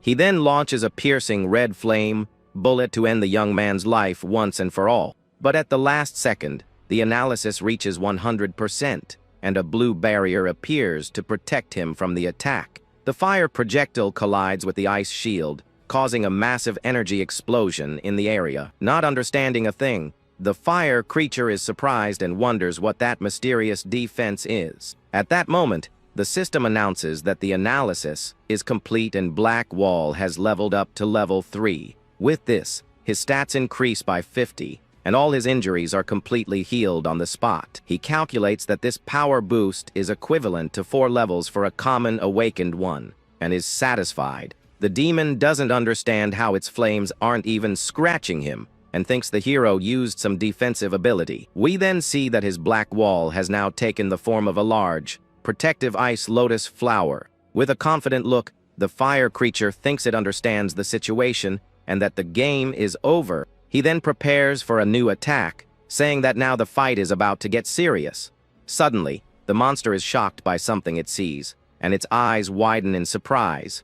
The protagonist's body, which was all torn up, returns to normal, and the creature is left speechless. The hero says he was planning to deal with him later and save someone named Aiden first, but he changed his mind. He glares at the demon and says that those flames reminded him of something bad, and that's why he's going to end it all right there. With his eyes glowing red with pure fury, he faces the enemy and swears he will crush him first. As leaves fly in the dark forest, the air grows heavy from the enemy's mana trail. At that moment, the veteran warrior is thrown far away and realizes the creature's strength is unbelievable. Using his karma tool, he blocks the attack, thinking he would have been done for if he hadn't reacted quickly. But the impact throws him to the ground, and the fighter can barely stay on his feet after the heavy blow. He then wonders how far he was thrown while trying to catch his breath in the middle of the smoke. With a focused gaze, the young man notices these are no ordinary demons and decides to go back and help the group. Just then, a huge explosion hits the ground, kicking up a lot of dust and covering everyone's vision. Realizing he's being chased by the same monster from before, the warrior goes on full alert. Suddenly, the giant beast emerges from the shadows, its massive tongue ready to devour anyone in its path. Wanting to help the protagonist, the combatant decides to draw the monster's attention away from there. With his eyes glowing red, the fighter shows he has no intention of losing. He plans to end the fight quickly to protect the master craftsman and his blonde partner back at the workshop. Meanwhile, inside the workplace, the young blonde boy desperately searches for something to help. Rummaging through every corner, he reaches his arm under the furniture, hoping to find his final trump card. Upon touching a mysterious box, the boy feels he has finally found what he needed for the battle. With a bright, hopeful look, the kid realizes his luck has just turned around. Shouting with joy, he holds up the dragon's suit and says that now he can finally fight on equal terms. The system reveals that the epic item grants 100 attack and agility for a total of 15 minutes of use. Putting on the red armor, the new warrior says he'll leave the enemy in front to his hero. With all this power, he swears that this time he won't be a burden and will help the group with his strength. He remembers his father warning him about the dangers of this dragon armor, and that 15 minutes of use is the limit. With that, the boy decides to save the old man in less than 15 minutes, and his system shows a huge stat bonus. In the forest, the Shadow General mocks the frozen craftsman, asking if he really thinks he can escape. At that, the villain states that only special-level saviors are a real threat to his evil plans. Meanwhile, the demon reveals that the strongest human warriors are busy fighting the King of Destruction. Trapped in the ice, the blacksmith asks if they did all this just to abduct a simple worker like him. But the monster tells him not to think so highly of himself, as they have many other important goals on Earth. At that moment, the villain senses a presence and realizes someone is approaching quickly through the trees. Annoyed by the interruption, the general complains that this group of humans is really persistent and bothersome. Suddenly, a swift shadow charges at the enemy to try and rescue the man trapped in the ice. On the ground, the father wonders if that hero is his son or the protagonist, but knows that victory is nearly impossible. Flying low, the young man in the dragon's suit appears out of nowhere and attacks the Shadow Master with all his speed. Filled with rage, the blonde boy yells for the monster to give back his father as he unleashes a mana-charged strike. The system then announces that he has been equipped for 2 minutes, and his attack and agility points rise significantly. Surprised, the general comments that first it was a giant wolf, and now a human child has decided to show up and fight. Far away, the black-haired hero emerges renewed on his ice flower, and the fire demon doesn't understand a thing.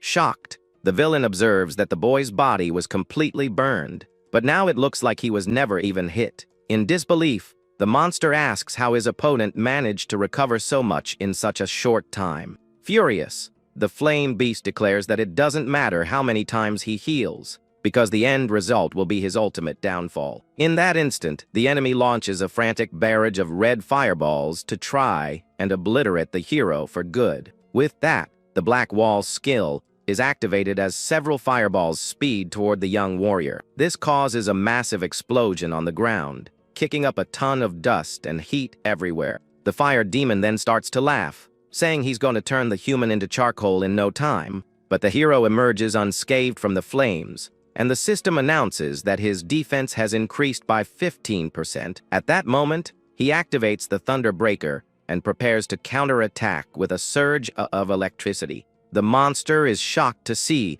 that the boy's speed has increased even with its fire barrier up. The protagonist then focuses his dark gaze and says it's time to rip the scales off the beast. With that, he leaks like a dark shadow toward the enemy's shield to put an end to this nonsense. The energy charged punch begins to crack the creature's red protection with incredible force. The barrier then shatters completely, leaving the opponent vulnerable to our hero's attack. The young man lets out a furious cry, and the system shows his resistance has gone up another 15%. At that moment, the creature starts to break out in a cold sweat, realizing the boy's defense has surpassed 600 points. With that, the young man charges forward and says menacingly that now it's his turn to cook the enemy. But the beast senses the danger and desperately thinks it needs to flee now, or it'll be finished for good. The monster then runs in a panic and starts screaming for its allies, begging for help to survive. The impact of a swift movement makes the ground shake as the chase continues through the forest. In the end, the demon is subdued and begs for its life in a pathetic and cowardly way. But the hero shows no mercy and keeps the enemy under total pressure at this critical moment. The creature then screams furiously that it would never accept being defeated by a simple low-level human. The protagonist just maintains his cold, calm gaze, completely ignoring the opponent's shouts. The fire monster is in shock, unable to believe a mere level 0 has so much power. With that, the system announces that the boy's next attack will be a decisive critical hit. Sweating nervously, the enemy stares at the protagonist and wonders if he's actually a demon in disguise. The villain is then thrown backward with incredible force while trying to understand what just happened. At that moment, the young man charges forward with his lightning active and a look of pure rage on his face. The impact of the blow is so violent that the ground all around shatters completely from the pressure. A curtain of smoke rises and covers the entire battle site, making it hard to see the surroundings. With the monster down, the hero observes the scene from above and realizes the fight is finally over. But he feels frustrated because he wanted to make his opponent suffer more before this final blow.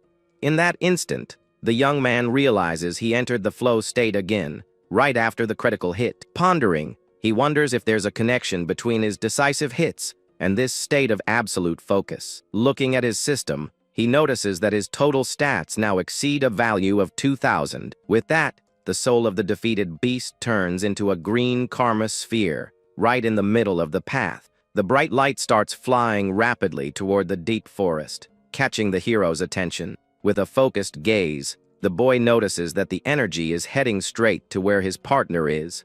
He notes that the magical trail is heading to the workshop and wonders why the soul didn't split. Without wasting a second, the protagonist runs at high speed, using his lightning to gain momentum. Worried, he fears his blonde friend might already be in danger and decides to hurry as much as possible. Meanwhile, the Shadow General blocks Iberia's attack with a defense that seems impenetrable. Even while using his dragon armor, the blonde boy gets frustrated seeing his strongest blow do nothing, but he decides not to give up and swears he'll keep attacking until he breaks the shadowy creature's guard. The villain scoffs at the boy's persistence and warns him that he still doesn't understand the level difference between them. Suddenly, the boy's father yells furiously, telling his son to take off the dangerous gear right now. The old man even threatens to disown the young man, but the boy insists he will save his father anyway. The blonde boy then leaps from a great height and dives toward the enemy with all his courage. At that moment, he thinks that if his friend were there, he would surely make the same decision. Desperate, the blacksmith yells for his son to stop, but his words don't reach the warrior's heart. But the Shadow Master observes the human's family bond with disgust and decides to end this little game. With a simple movement, the demon prepares its ice magic while looking at the target coming from the sky. In an instant, the boy's body is completely frozen in mid-air, and he becomes trapped, unable to move. Just then, the veteran warrior gets trapped in ice, and the demon tells him to know his place. With that, the man in armor looks on furiously, immobilized while the enemy gloats about its victory. Then, a shadow leaps into the air, and the system announces that the equipment will only be active for 3 more minutes. At that, the loyal wolf is covered in crystals, and its level quickly rises from 19 to 20. But the dark beast manages to shatter all the ice and emerges even stronger to help its master. With a snarl, the animal faces the protagonist, looking ready to bite anyone who gets close. The hero then notices that the wolf absorbed a karma sphere, which is why it suddenly became so powerful. But the boy wonders where his ally is, and what happened to the disaster beast in that area. With a focused gaze, the young man notices something terrible, and his eye glows with a strange green color. In that instant, the place is filled with debris and shards of ice, flying everywhere after the impact. Then, a wave of very intense magic starts coming out of a dark hole, startling our hero. The young man activates his lightning and runs swiftly, saying he can't wait for his colleagues' help. With that, the black-haired warrior unleashes a red sword strike that cuts through the air with force. But the giant monster charges forward with everything it has, trying to hit the fighter with its sharp and dangerous claws. At that moment, the man slides across the ground to dodge the attack and prepares for his next move. With that, he notices the cut he made earlier has already healed and is shocked by the creature's regeneration. But the veteran understands that this is his toughest opponent, yet because of its incredible healing ability. He then spots a glowing karma sphere and decides he needs to give it his all to win on his own. With his sword glowing red, the fighter focuses all his energy to deliver a decisive attack, but the beast protects its face with its arms, preventing the final blow from hitting its weak spot. In that instant, the man realizes that those limbs are its only defense, and that's where he must focus. He then smiles confidently, because now he knows how to defeat this troublesome enemy once and for all. With that, the warrior charges forward and begins to slash the monster's chest with a sequence of rapid strikes. But before finishing it off, he plans to disable both of the beast's arms to leave it completely exposed. The boy then calculates that the enemy takes at least 1 second to fully recover from the damage. He then realizes that during this short time, the beast's weak spot will be open for his attack. With his eyes ablaze, the fighter concentrates all his hatred and power into a single sword movement. At that moment, he brings the blade down with devastating force, hitting the monster's core with everything he has. With that, a trail of red energy cuts through the scenery, and the enemy is finally overcome by his power. But the hero takes a deep breath and admits it was tough to fight against such a resilient creature. As the smoke rises, the warrior thinks he needs to meet up with his master soon to help in the fight. The combatant then observes the trail of destruction and realizes that the ice beast is a very big problem. Meanwhile, the blacksmith is cornered by the dark villain, who mocks the poor man's desperate situation. The general then orders the prisoner to speak, and the craftsman begs for his son to be spared from all this evil. But the monster claims the old man will soon lose all control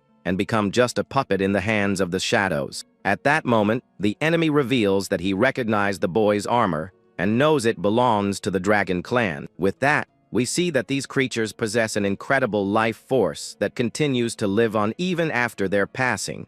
But using this equipment for too long can cause the wearer's consciousness to be slowly devoured. The system then shows that the young blonde boy's body is being taken over by a malicious and very dangerous will. With a cry of pain, the little combatant begins to transform into a real beast, losing his humanity. With that, the final form of the dragon suit is revealed, and its power overflows in a terrifying way. Going back a little in time, we see the black-haired hero walking while his friend wishes for his safety. The protagonist then asks if the boy really admires him that much, and the young man confirms he wants to be just like him. At that moment, the veteran gets curious and asks why, since there are many other famous warriors. He mentions great names from the past as memories of legendary fighters appear in both friends' minds. With that, the young man mentions other powerful masters who have much more experience in difficult battles. But the dark-haired man states that even he is more famous than the young blonde boy can imagine at that moment. The master then questions the reason for this specific choice, leaving his student thoughtful with the question. With a surprised look, The boy doesn't know what to answer and remains silent, trying to process everything, but the experienced combatant puts a hand on his shoulder and tells him not to worry so much about these details for now. In that instant, the little blonde boy reflects that he never really stopped to think about the reason for his great admiration. With that, the memory flashes back 10 years, where the boy was playing happily with his wooden sword. His mother then asks if he liked his birthday present, and the little one answers with great excitement. Overjoyed, the boy decides to give his toy a heroic name while the woman smiles at the scene. With a courageous shout, the boy swears he will defeat all the monsters and protect the world like a hero. At that moment, he runs off to show his new tool to the other children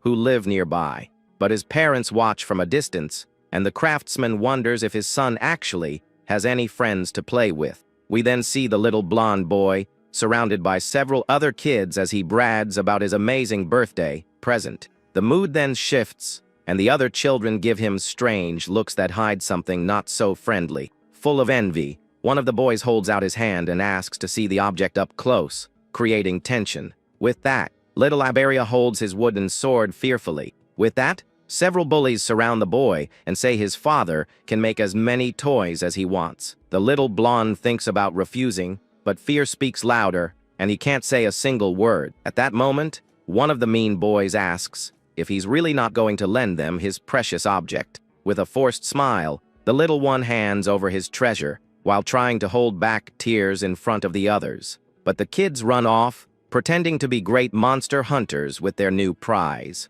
Seen from above, the boy looks like just a tiny, lonely dot in the middle of that huge, empty yard. With that, the young boy bites his lip, furious with himself for being so cowardly in that moment. Arriving at the workshop, the little one watches the blacksmith working hard while his mother rests peacefully in the background. With a sweet look, the woman notices her son arriving and asks if he had a lot of fun outside. But the boy lies with a smile on his face, saying everything was great so as not to worry her. The woman then notices something strange in her son's behavior and remains silent, observing every detail. In a firm tone, the father asks where his training tool is, suspecting it was taken from him again. In that instant, the mother understands the situation and says she needs to get the item back for her beloved little one.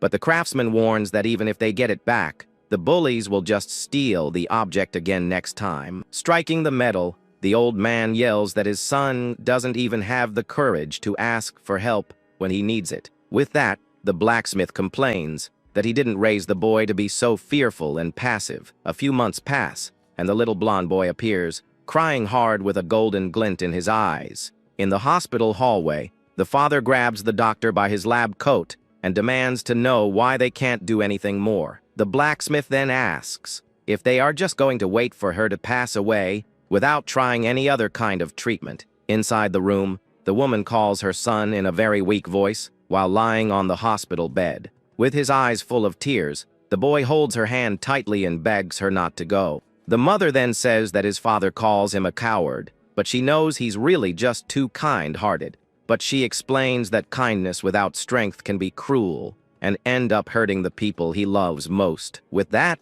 the woman asks him to become very strong and to use that power with bravery in the future. The woman then asks him to take good care of his father and believes that one day her son will be a great awakened one. At that moment, the heart monitor stops beeping and shows that her time is up. Crying desperately, the boy promises he will be the strongest and bravest awakened one in the whole world. He then lets out a cry of pain, calling for his mother as he is left alone in that dark room. The young man then remembers feeling very scared when he first met the protagonist because of his incredible power. The blonde boy recalls thinking he was just a temporary ally but soon realized the dark-haired man was special. He saw that the hero faced hundreds of awakened ones alone, showing incomparable strength. At that moment, the memory shows the young man facing a disaster beast with extraordinary courage. But behind the serious face, the warrior always helped his partners with unexpected kindness. The blonde then reveals to the veteran that the reason he wants to be strong is to follow in the master's footsteps. With a determined look, the young man states that the dark-haired man is exactly the kind of awakened one he always dreamed of being. But the boy lowers his head and says he's a talentless coward who could never reach such a high level. With that, the blonde boy smiles with blood on his face and says that fighting alongside the hero is enough for him. Suddenly, the dragon suit's transformation is complete, and the little warrior unleashes a dark power. With his body covered in the red armor, the young man leaps over the logs and faces his new opponent. At that moment, the monster shows its sharp fangs as smoke billows menacingly from its mouth. The protagonist then observes the beast from a distance and realizes his friend has completely lost control. With its eyes fixed on the target, the creature roars loudly and prepares for a deadly combat in the middle of the forest. With that, the system announces that Wind Blade has been activated, and a blue energy appears on the beast's claws. With a swift movement, the opponent launches a powerful air slash that tears through everything in its path. In that instant, the dark-haired man activates his magic detection, and his eyes glow with an intense blue light. But the hero realizes the skill belongs to a wind elemental and wonders how the blonde boy got it. The attack then grazes past the young man and hits the tree behind him with incredible impact force. With that, the fighter's unsure if this is an effect of the armor or if a creature is controlling his partner. With that, the protagonist activates the Thunderbreaker and swears he'll knock some sense into his friend. The armored beast charges with everything it has, and the young dark-haired man can barely withstand the impact of the heavy blow. With a terrifying roar, the monster shows it has completely lost control and now only seeks total destruction. With that, the young man realizes that the magical aura belongs to his friend but doesn't understand why he's being attacked. With his eyes glowing like embers, the hero is shocked to see that the situation has gotten completely out of hand. The creature then pleads in a faint voice for the protagonist to end its suffering quickly. At that moment, the combatant sweats nervously, as he never imagined having to face his own ally. But the scaled monster doesn't stop and continues its fierce assault, destroying everything around it with its claws. With his body tense, the fighter braces for the worst and focuses his energy to try and survive the onslaught. Suddenly, the veteran Jazook appears with his giant blade and blocks the deadly attack, saving his pupil. With great force, the warrior in blue armor pushes the beast back, showing he won't retreat. With that, the impact of the punch sends the opponent flying while dust rises, covering the entire battlefield. The master then warns that the blonde boy has transformed into the worst-case scenario, and the dark-haired man agrees worriedly. With unbelievable speed, the enemy moves like a red blur, putting both combatants on high alert. In that instant, the beast begins to circle the pair, leaving a trail of destruction wherever it goes. The veteran explains that the dragon armor has swallowed the boy's consciousness, and now he has become an animal. With that, the protagonist thinks he needs to get that equipment off him soon, before it's too late. But the man in armor warns that it's useless, as the suit has already completely fused with the boy's body. He recalls an old case where an awakened one was consumed by his power and was never able to return to normal. With a focused gaze, the master grips his sword tightly and prepares to do what is necessary. With that, the young dark-haired man is speechless, understanding that his training partner might be finished today. The veteran then states coldly that the only option left is to eliminate the creature once and for all. He offers to deliver the final blow and tells the hero to get out of there so he doesn't have to see this cruel scene. But the black-haired young man says he will take care of it himself and stops the master from committing this act. With that, he asks his friend to follow Aiden's trail and rescue the prisoner from that ice beast. The protagonist then summons his faithful death hound as a blue light shines brightly in the area. At that moment, the veteran accepts the request and says he's counting on the dark-haired man's strength to handle everything. He states that if the monster escapes, it will become even more dangerous, so it needs to be stopped now. With a battle cry, the hero and his wolf charge at the scaled beast, beginning an epic combat. With that, the impact of their two powers makes the ground tremble, and the creature retreats, feeling the pressure from the new opponent. The wind blade technique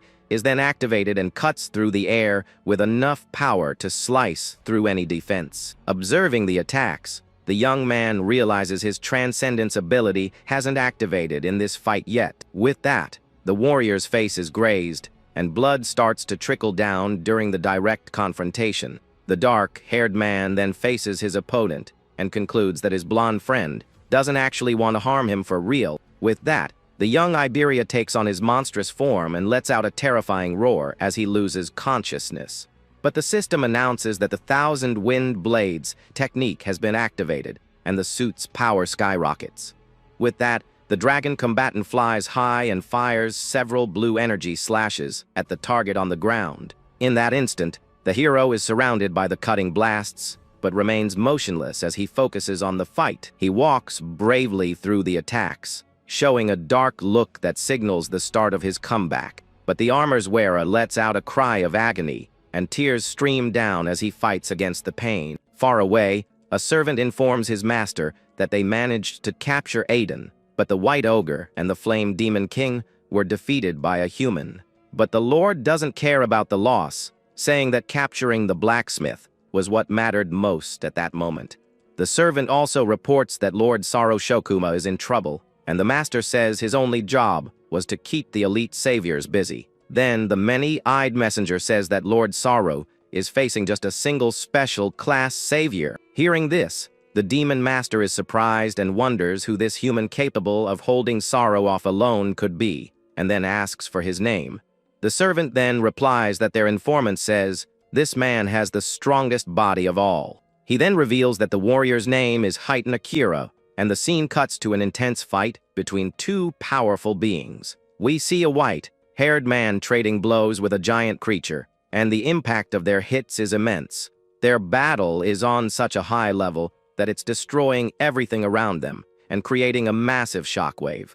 A blue-haired warrior watches in shock, wondering how the fight that started yesterday isn't over yet, as his own wounds have already healed. The combatant is amazed to be able to witness a fight at this power level so up close. The giant creature is revealed to be one of the 8 demon lords, and he seems furious about the situation. A woman with glasses watches the fight with concern, saying that the man is taking hits powerful enough to break the ground. She then thinks that she needs to do something, because if the warrior goes down, no one else will be able to stop the beast. But another warrior stops her and tells her not to worry, as Heitan isn't weak enough to be taken down by an attack of that level. From a distance, we see the destruction caused by the battle, and the blue-haired warrior is stunned by the level of this fight. The other fighter then says that all special class saviors are monsters at the pinnacle of humanity and shouldn't be underestimated. The demon lord then slams a powerful punch into the ground, creating a massive crater on the spot. With its red eyes glowing, the creature glares at its opponent, and it seems to be getting even more serious. The monster's body begins to grow and get more muscular, and the human looks like an ant beside it. The helmeted warrior says it's been a while since he's seen Heitan's second form, and the woman wonders what he means. Just then, Heitan transforms, his aura changing completely, and the young woman says he looks like a different person. She then explains that in this state, his stats increase tremendously, but in exchange, he becomes extremely brutal.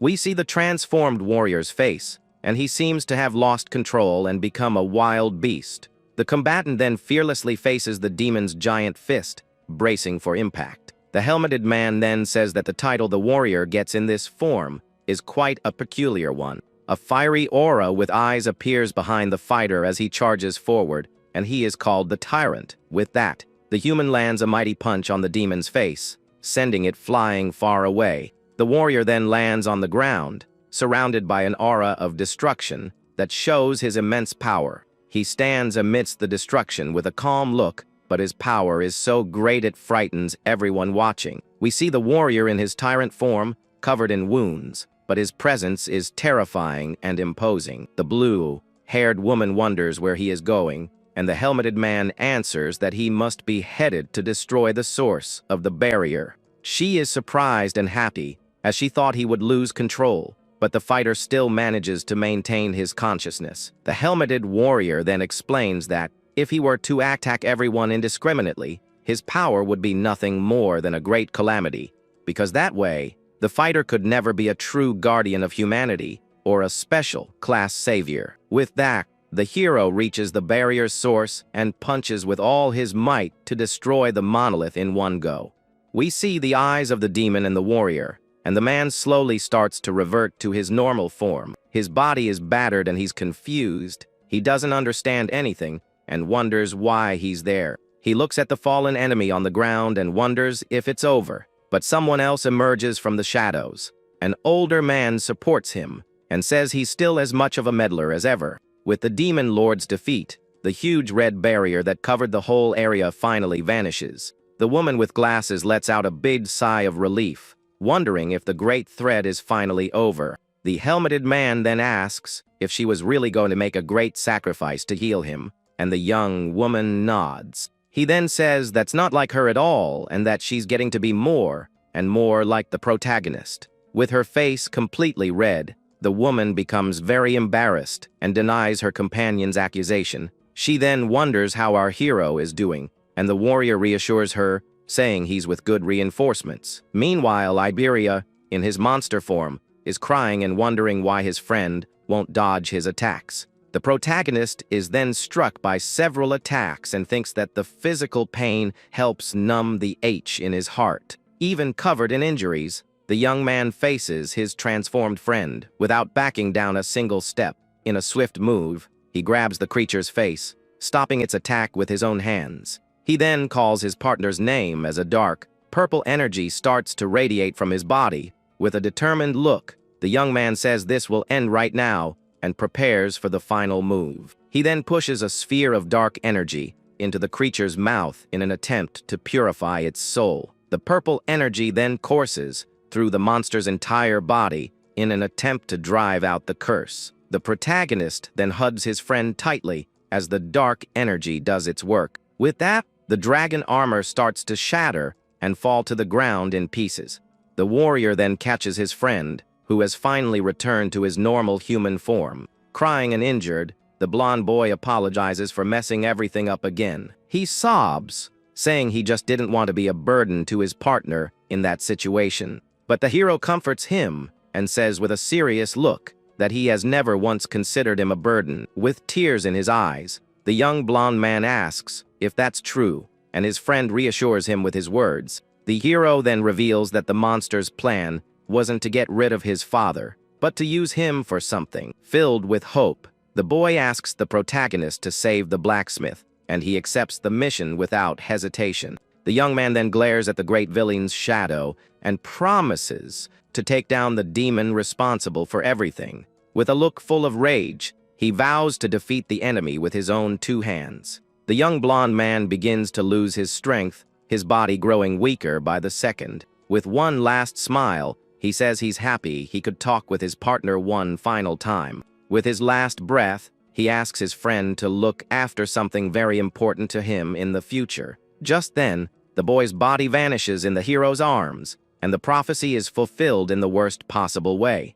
Far away, the demon lord says that this was only the beginning of his grand, evil plan. With a wicked smile, he vows to take everything from the protagonist in the most heartless way imaginable. Meanwhile, a group of warriors makes their way through a dark forest at night. One of them complains that even after the battle, they had to escort Izumi through the mountains. He explains that Heighten was so exhausted after his fight that he could barely even stand. Just then, the woman in the group senses a strange wave of overwhelming emotion coming from somewhere. She then points into the darkness and tells everyone that the source of this energy is just ahead. The blue-haired warrior draws his sword and shouts, asking who is out there in the darkness. But the woman recognizes the back of the person sitting down and is surprised by the sight. She then asks if that's Tenma and sees the young man is holding the body of his fallen friend. With his face bruised and battered, the protagonist greets his masters, who just arrived. The warrior is shocked by his injuries and asks what happened in that place. Just then, another man appears with a giant wolf and says he'll explain the whole situation. The group is surprised, wondering if there is someone else out there in the dark forest. The newcomer introduces himself as the first-class savior named Bokudo Jazuk. The woman then questions him about his mission to protect the blacksmith who was taken. We see an image of the three main villains, the heroes, faced on that tragic night. With eyes red from anger, the helmeted man looks extremely frustrated with the result. He then hangs his head and admits in a heavy voice that they were overcome by their enemies. The narration explains that the battle ended in the worst way imaginable, with heavy losses on their side. Jazook then starts to explain that after the abduction, he tracked the beasts with his wolf. But Jazook explains that he and his wolf only managed to find some of the creature's clones in the forest. He then says the beast of disaster was very clever and left copies behind to throw them off the trail. The blue-haired woman then asks about our protagonist's condition at that moment. She replies that they're just scratches, and the bleeding has stopped, but he refuses to receive treatment. Worried, the warrior says she can feel the flames of rage inside him burning stronger than ever, and she fears that if this continues, her friend's heart will be completely swallowed by hatred. Alone in his room, the young man looks at a photo of Iberia's family on a table. The photo shows the little blonde boy looking very happy next to his parents on a sunny day. With this, the hero remembers the first time he met Iberia, who introduced himself very excitedly. He also recalls a day when he carried his tired friend on his back after a long journey. Another memory surfaces of the blonde boy saying he would never leave his side, not even for a step. The young man even remembers his partner excitedly insisting on giving a name to his wolf, Shikigami. Back in the present, the protagonist's expression is a mix of grief and silent fury. He then stands up and calls his wolf by the name of Death, saying they need to go. The creature howls, and its level 20 stats are shown, along with its attack and agility points. The young man then faces his companion and says he's going to hunt the beast of disaster that caused all of this. With his eyes glowing red, he vows to crush the enemy with all his strength. The young man then leaves the room with the wolf following him, but his path is blocked by someone. Master Izumi is standing in the doorway, blocking his path with an imposing and somber presence. The protagonist then looks at the group and asks what is going on, and why the mood is so strange. All the warriors are gathered in the room, watching the young man with serious and worried looks. The blue-haired combatant thinks that this is the second disciple, and recalls his great achievements. He concludes that the young man is strong but also cold, as he had to deal with his own friend.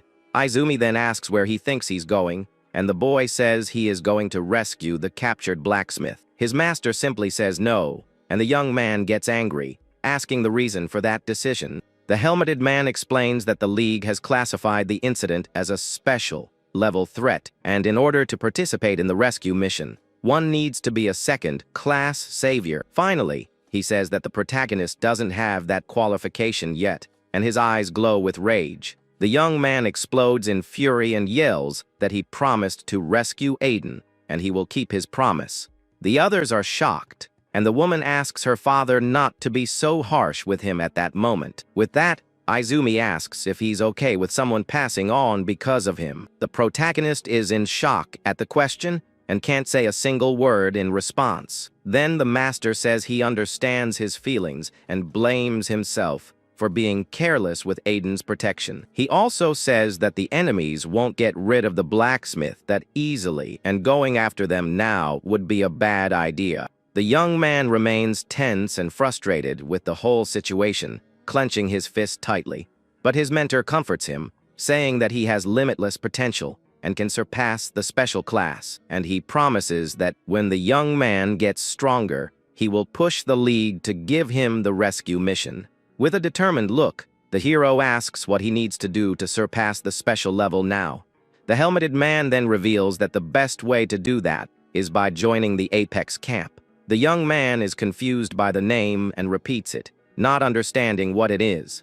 His master then explains that the top 10 from the national tournament preliminaries are invited there, and all who survive become a key force for humanity, and the next one starts in 3 days. He continues, saying that if the young man passes the trials, he won't just rank well in the tournament, but it will also be a shortcut to becoming a special class savior much faster. With that, the protagonist accepts on the spot and says with conviction that he will join the camp. The helmeted man then says that first, they need to take care of his body, which is all banged up. The blue-haired woman uses her green butterfly magic to heal all of the young man's injuries. While being healed, he asks her if she knows anything about this so-called training camp. She says she does, and he mentions that his master said, "It's a perfect place to gain real strength." The warrior confirms that only the best of the best geniuses manage to get into that place, but she continues her sentence, saying that is exactly why the place is so dangerous for everyone.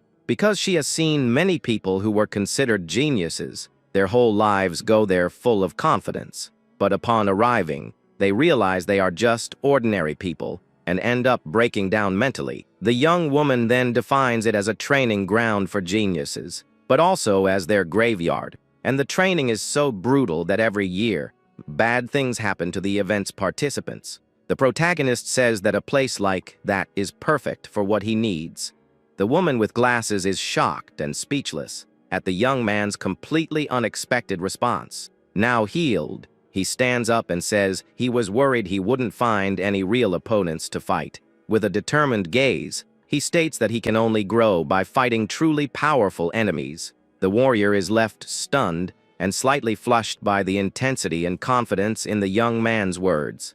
The young man then notices the young woman's flushed face and asks if she used too much energy to heal him. All embarrassed, she denies it and says her body just gets warm when she uses the ability for a long time. Just then, the warrior thinks that this is the first time she's been able to hear her heart beating so clearly. With her face all red and her head spinning, she wonders what she is even thinking at that moment. Now dressed, the protagonist thanks her for the help, and the young woman asks where he is going now.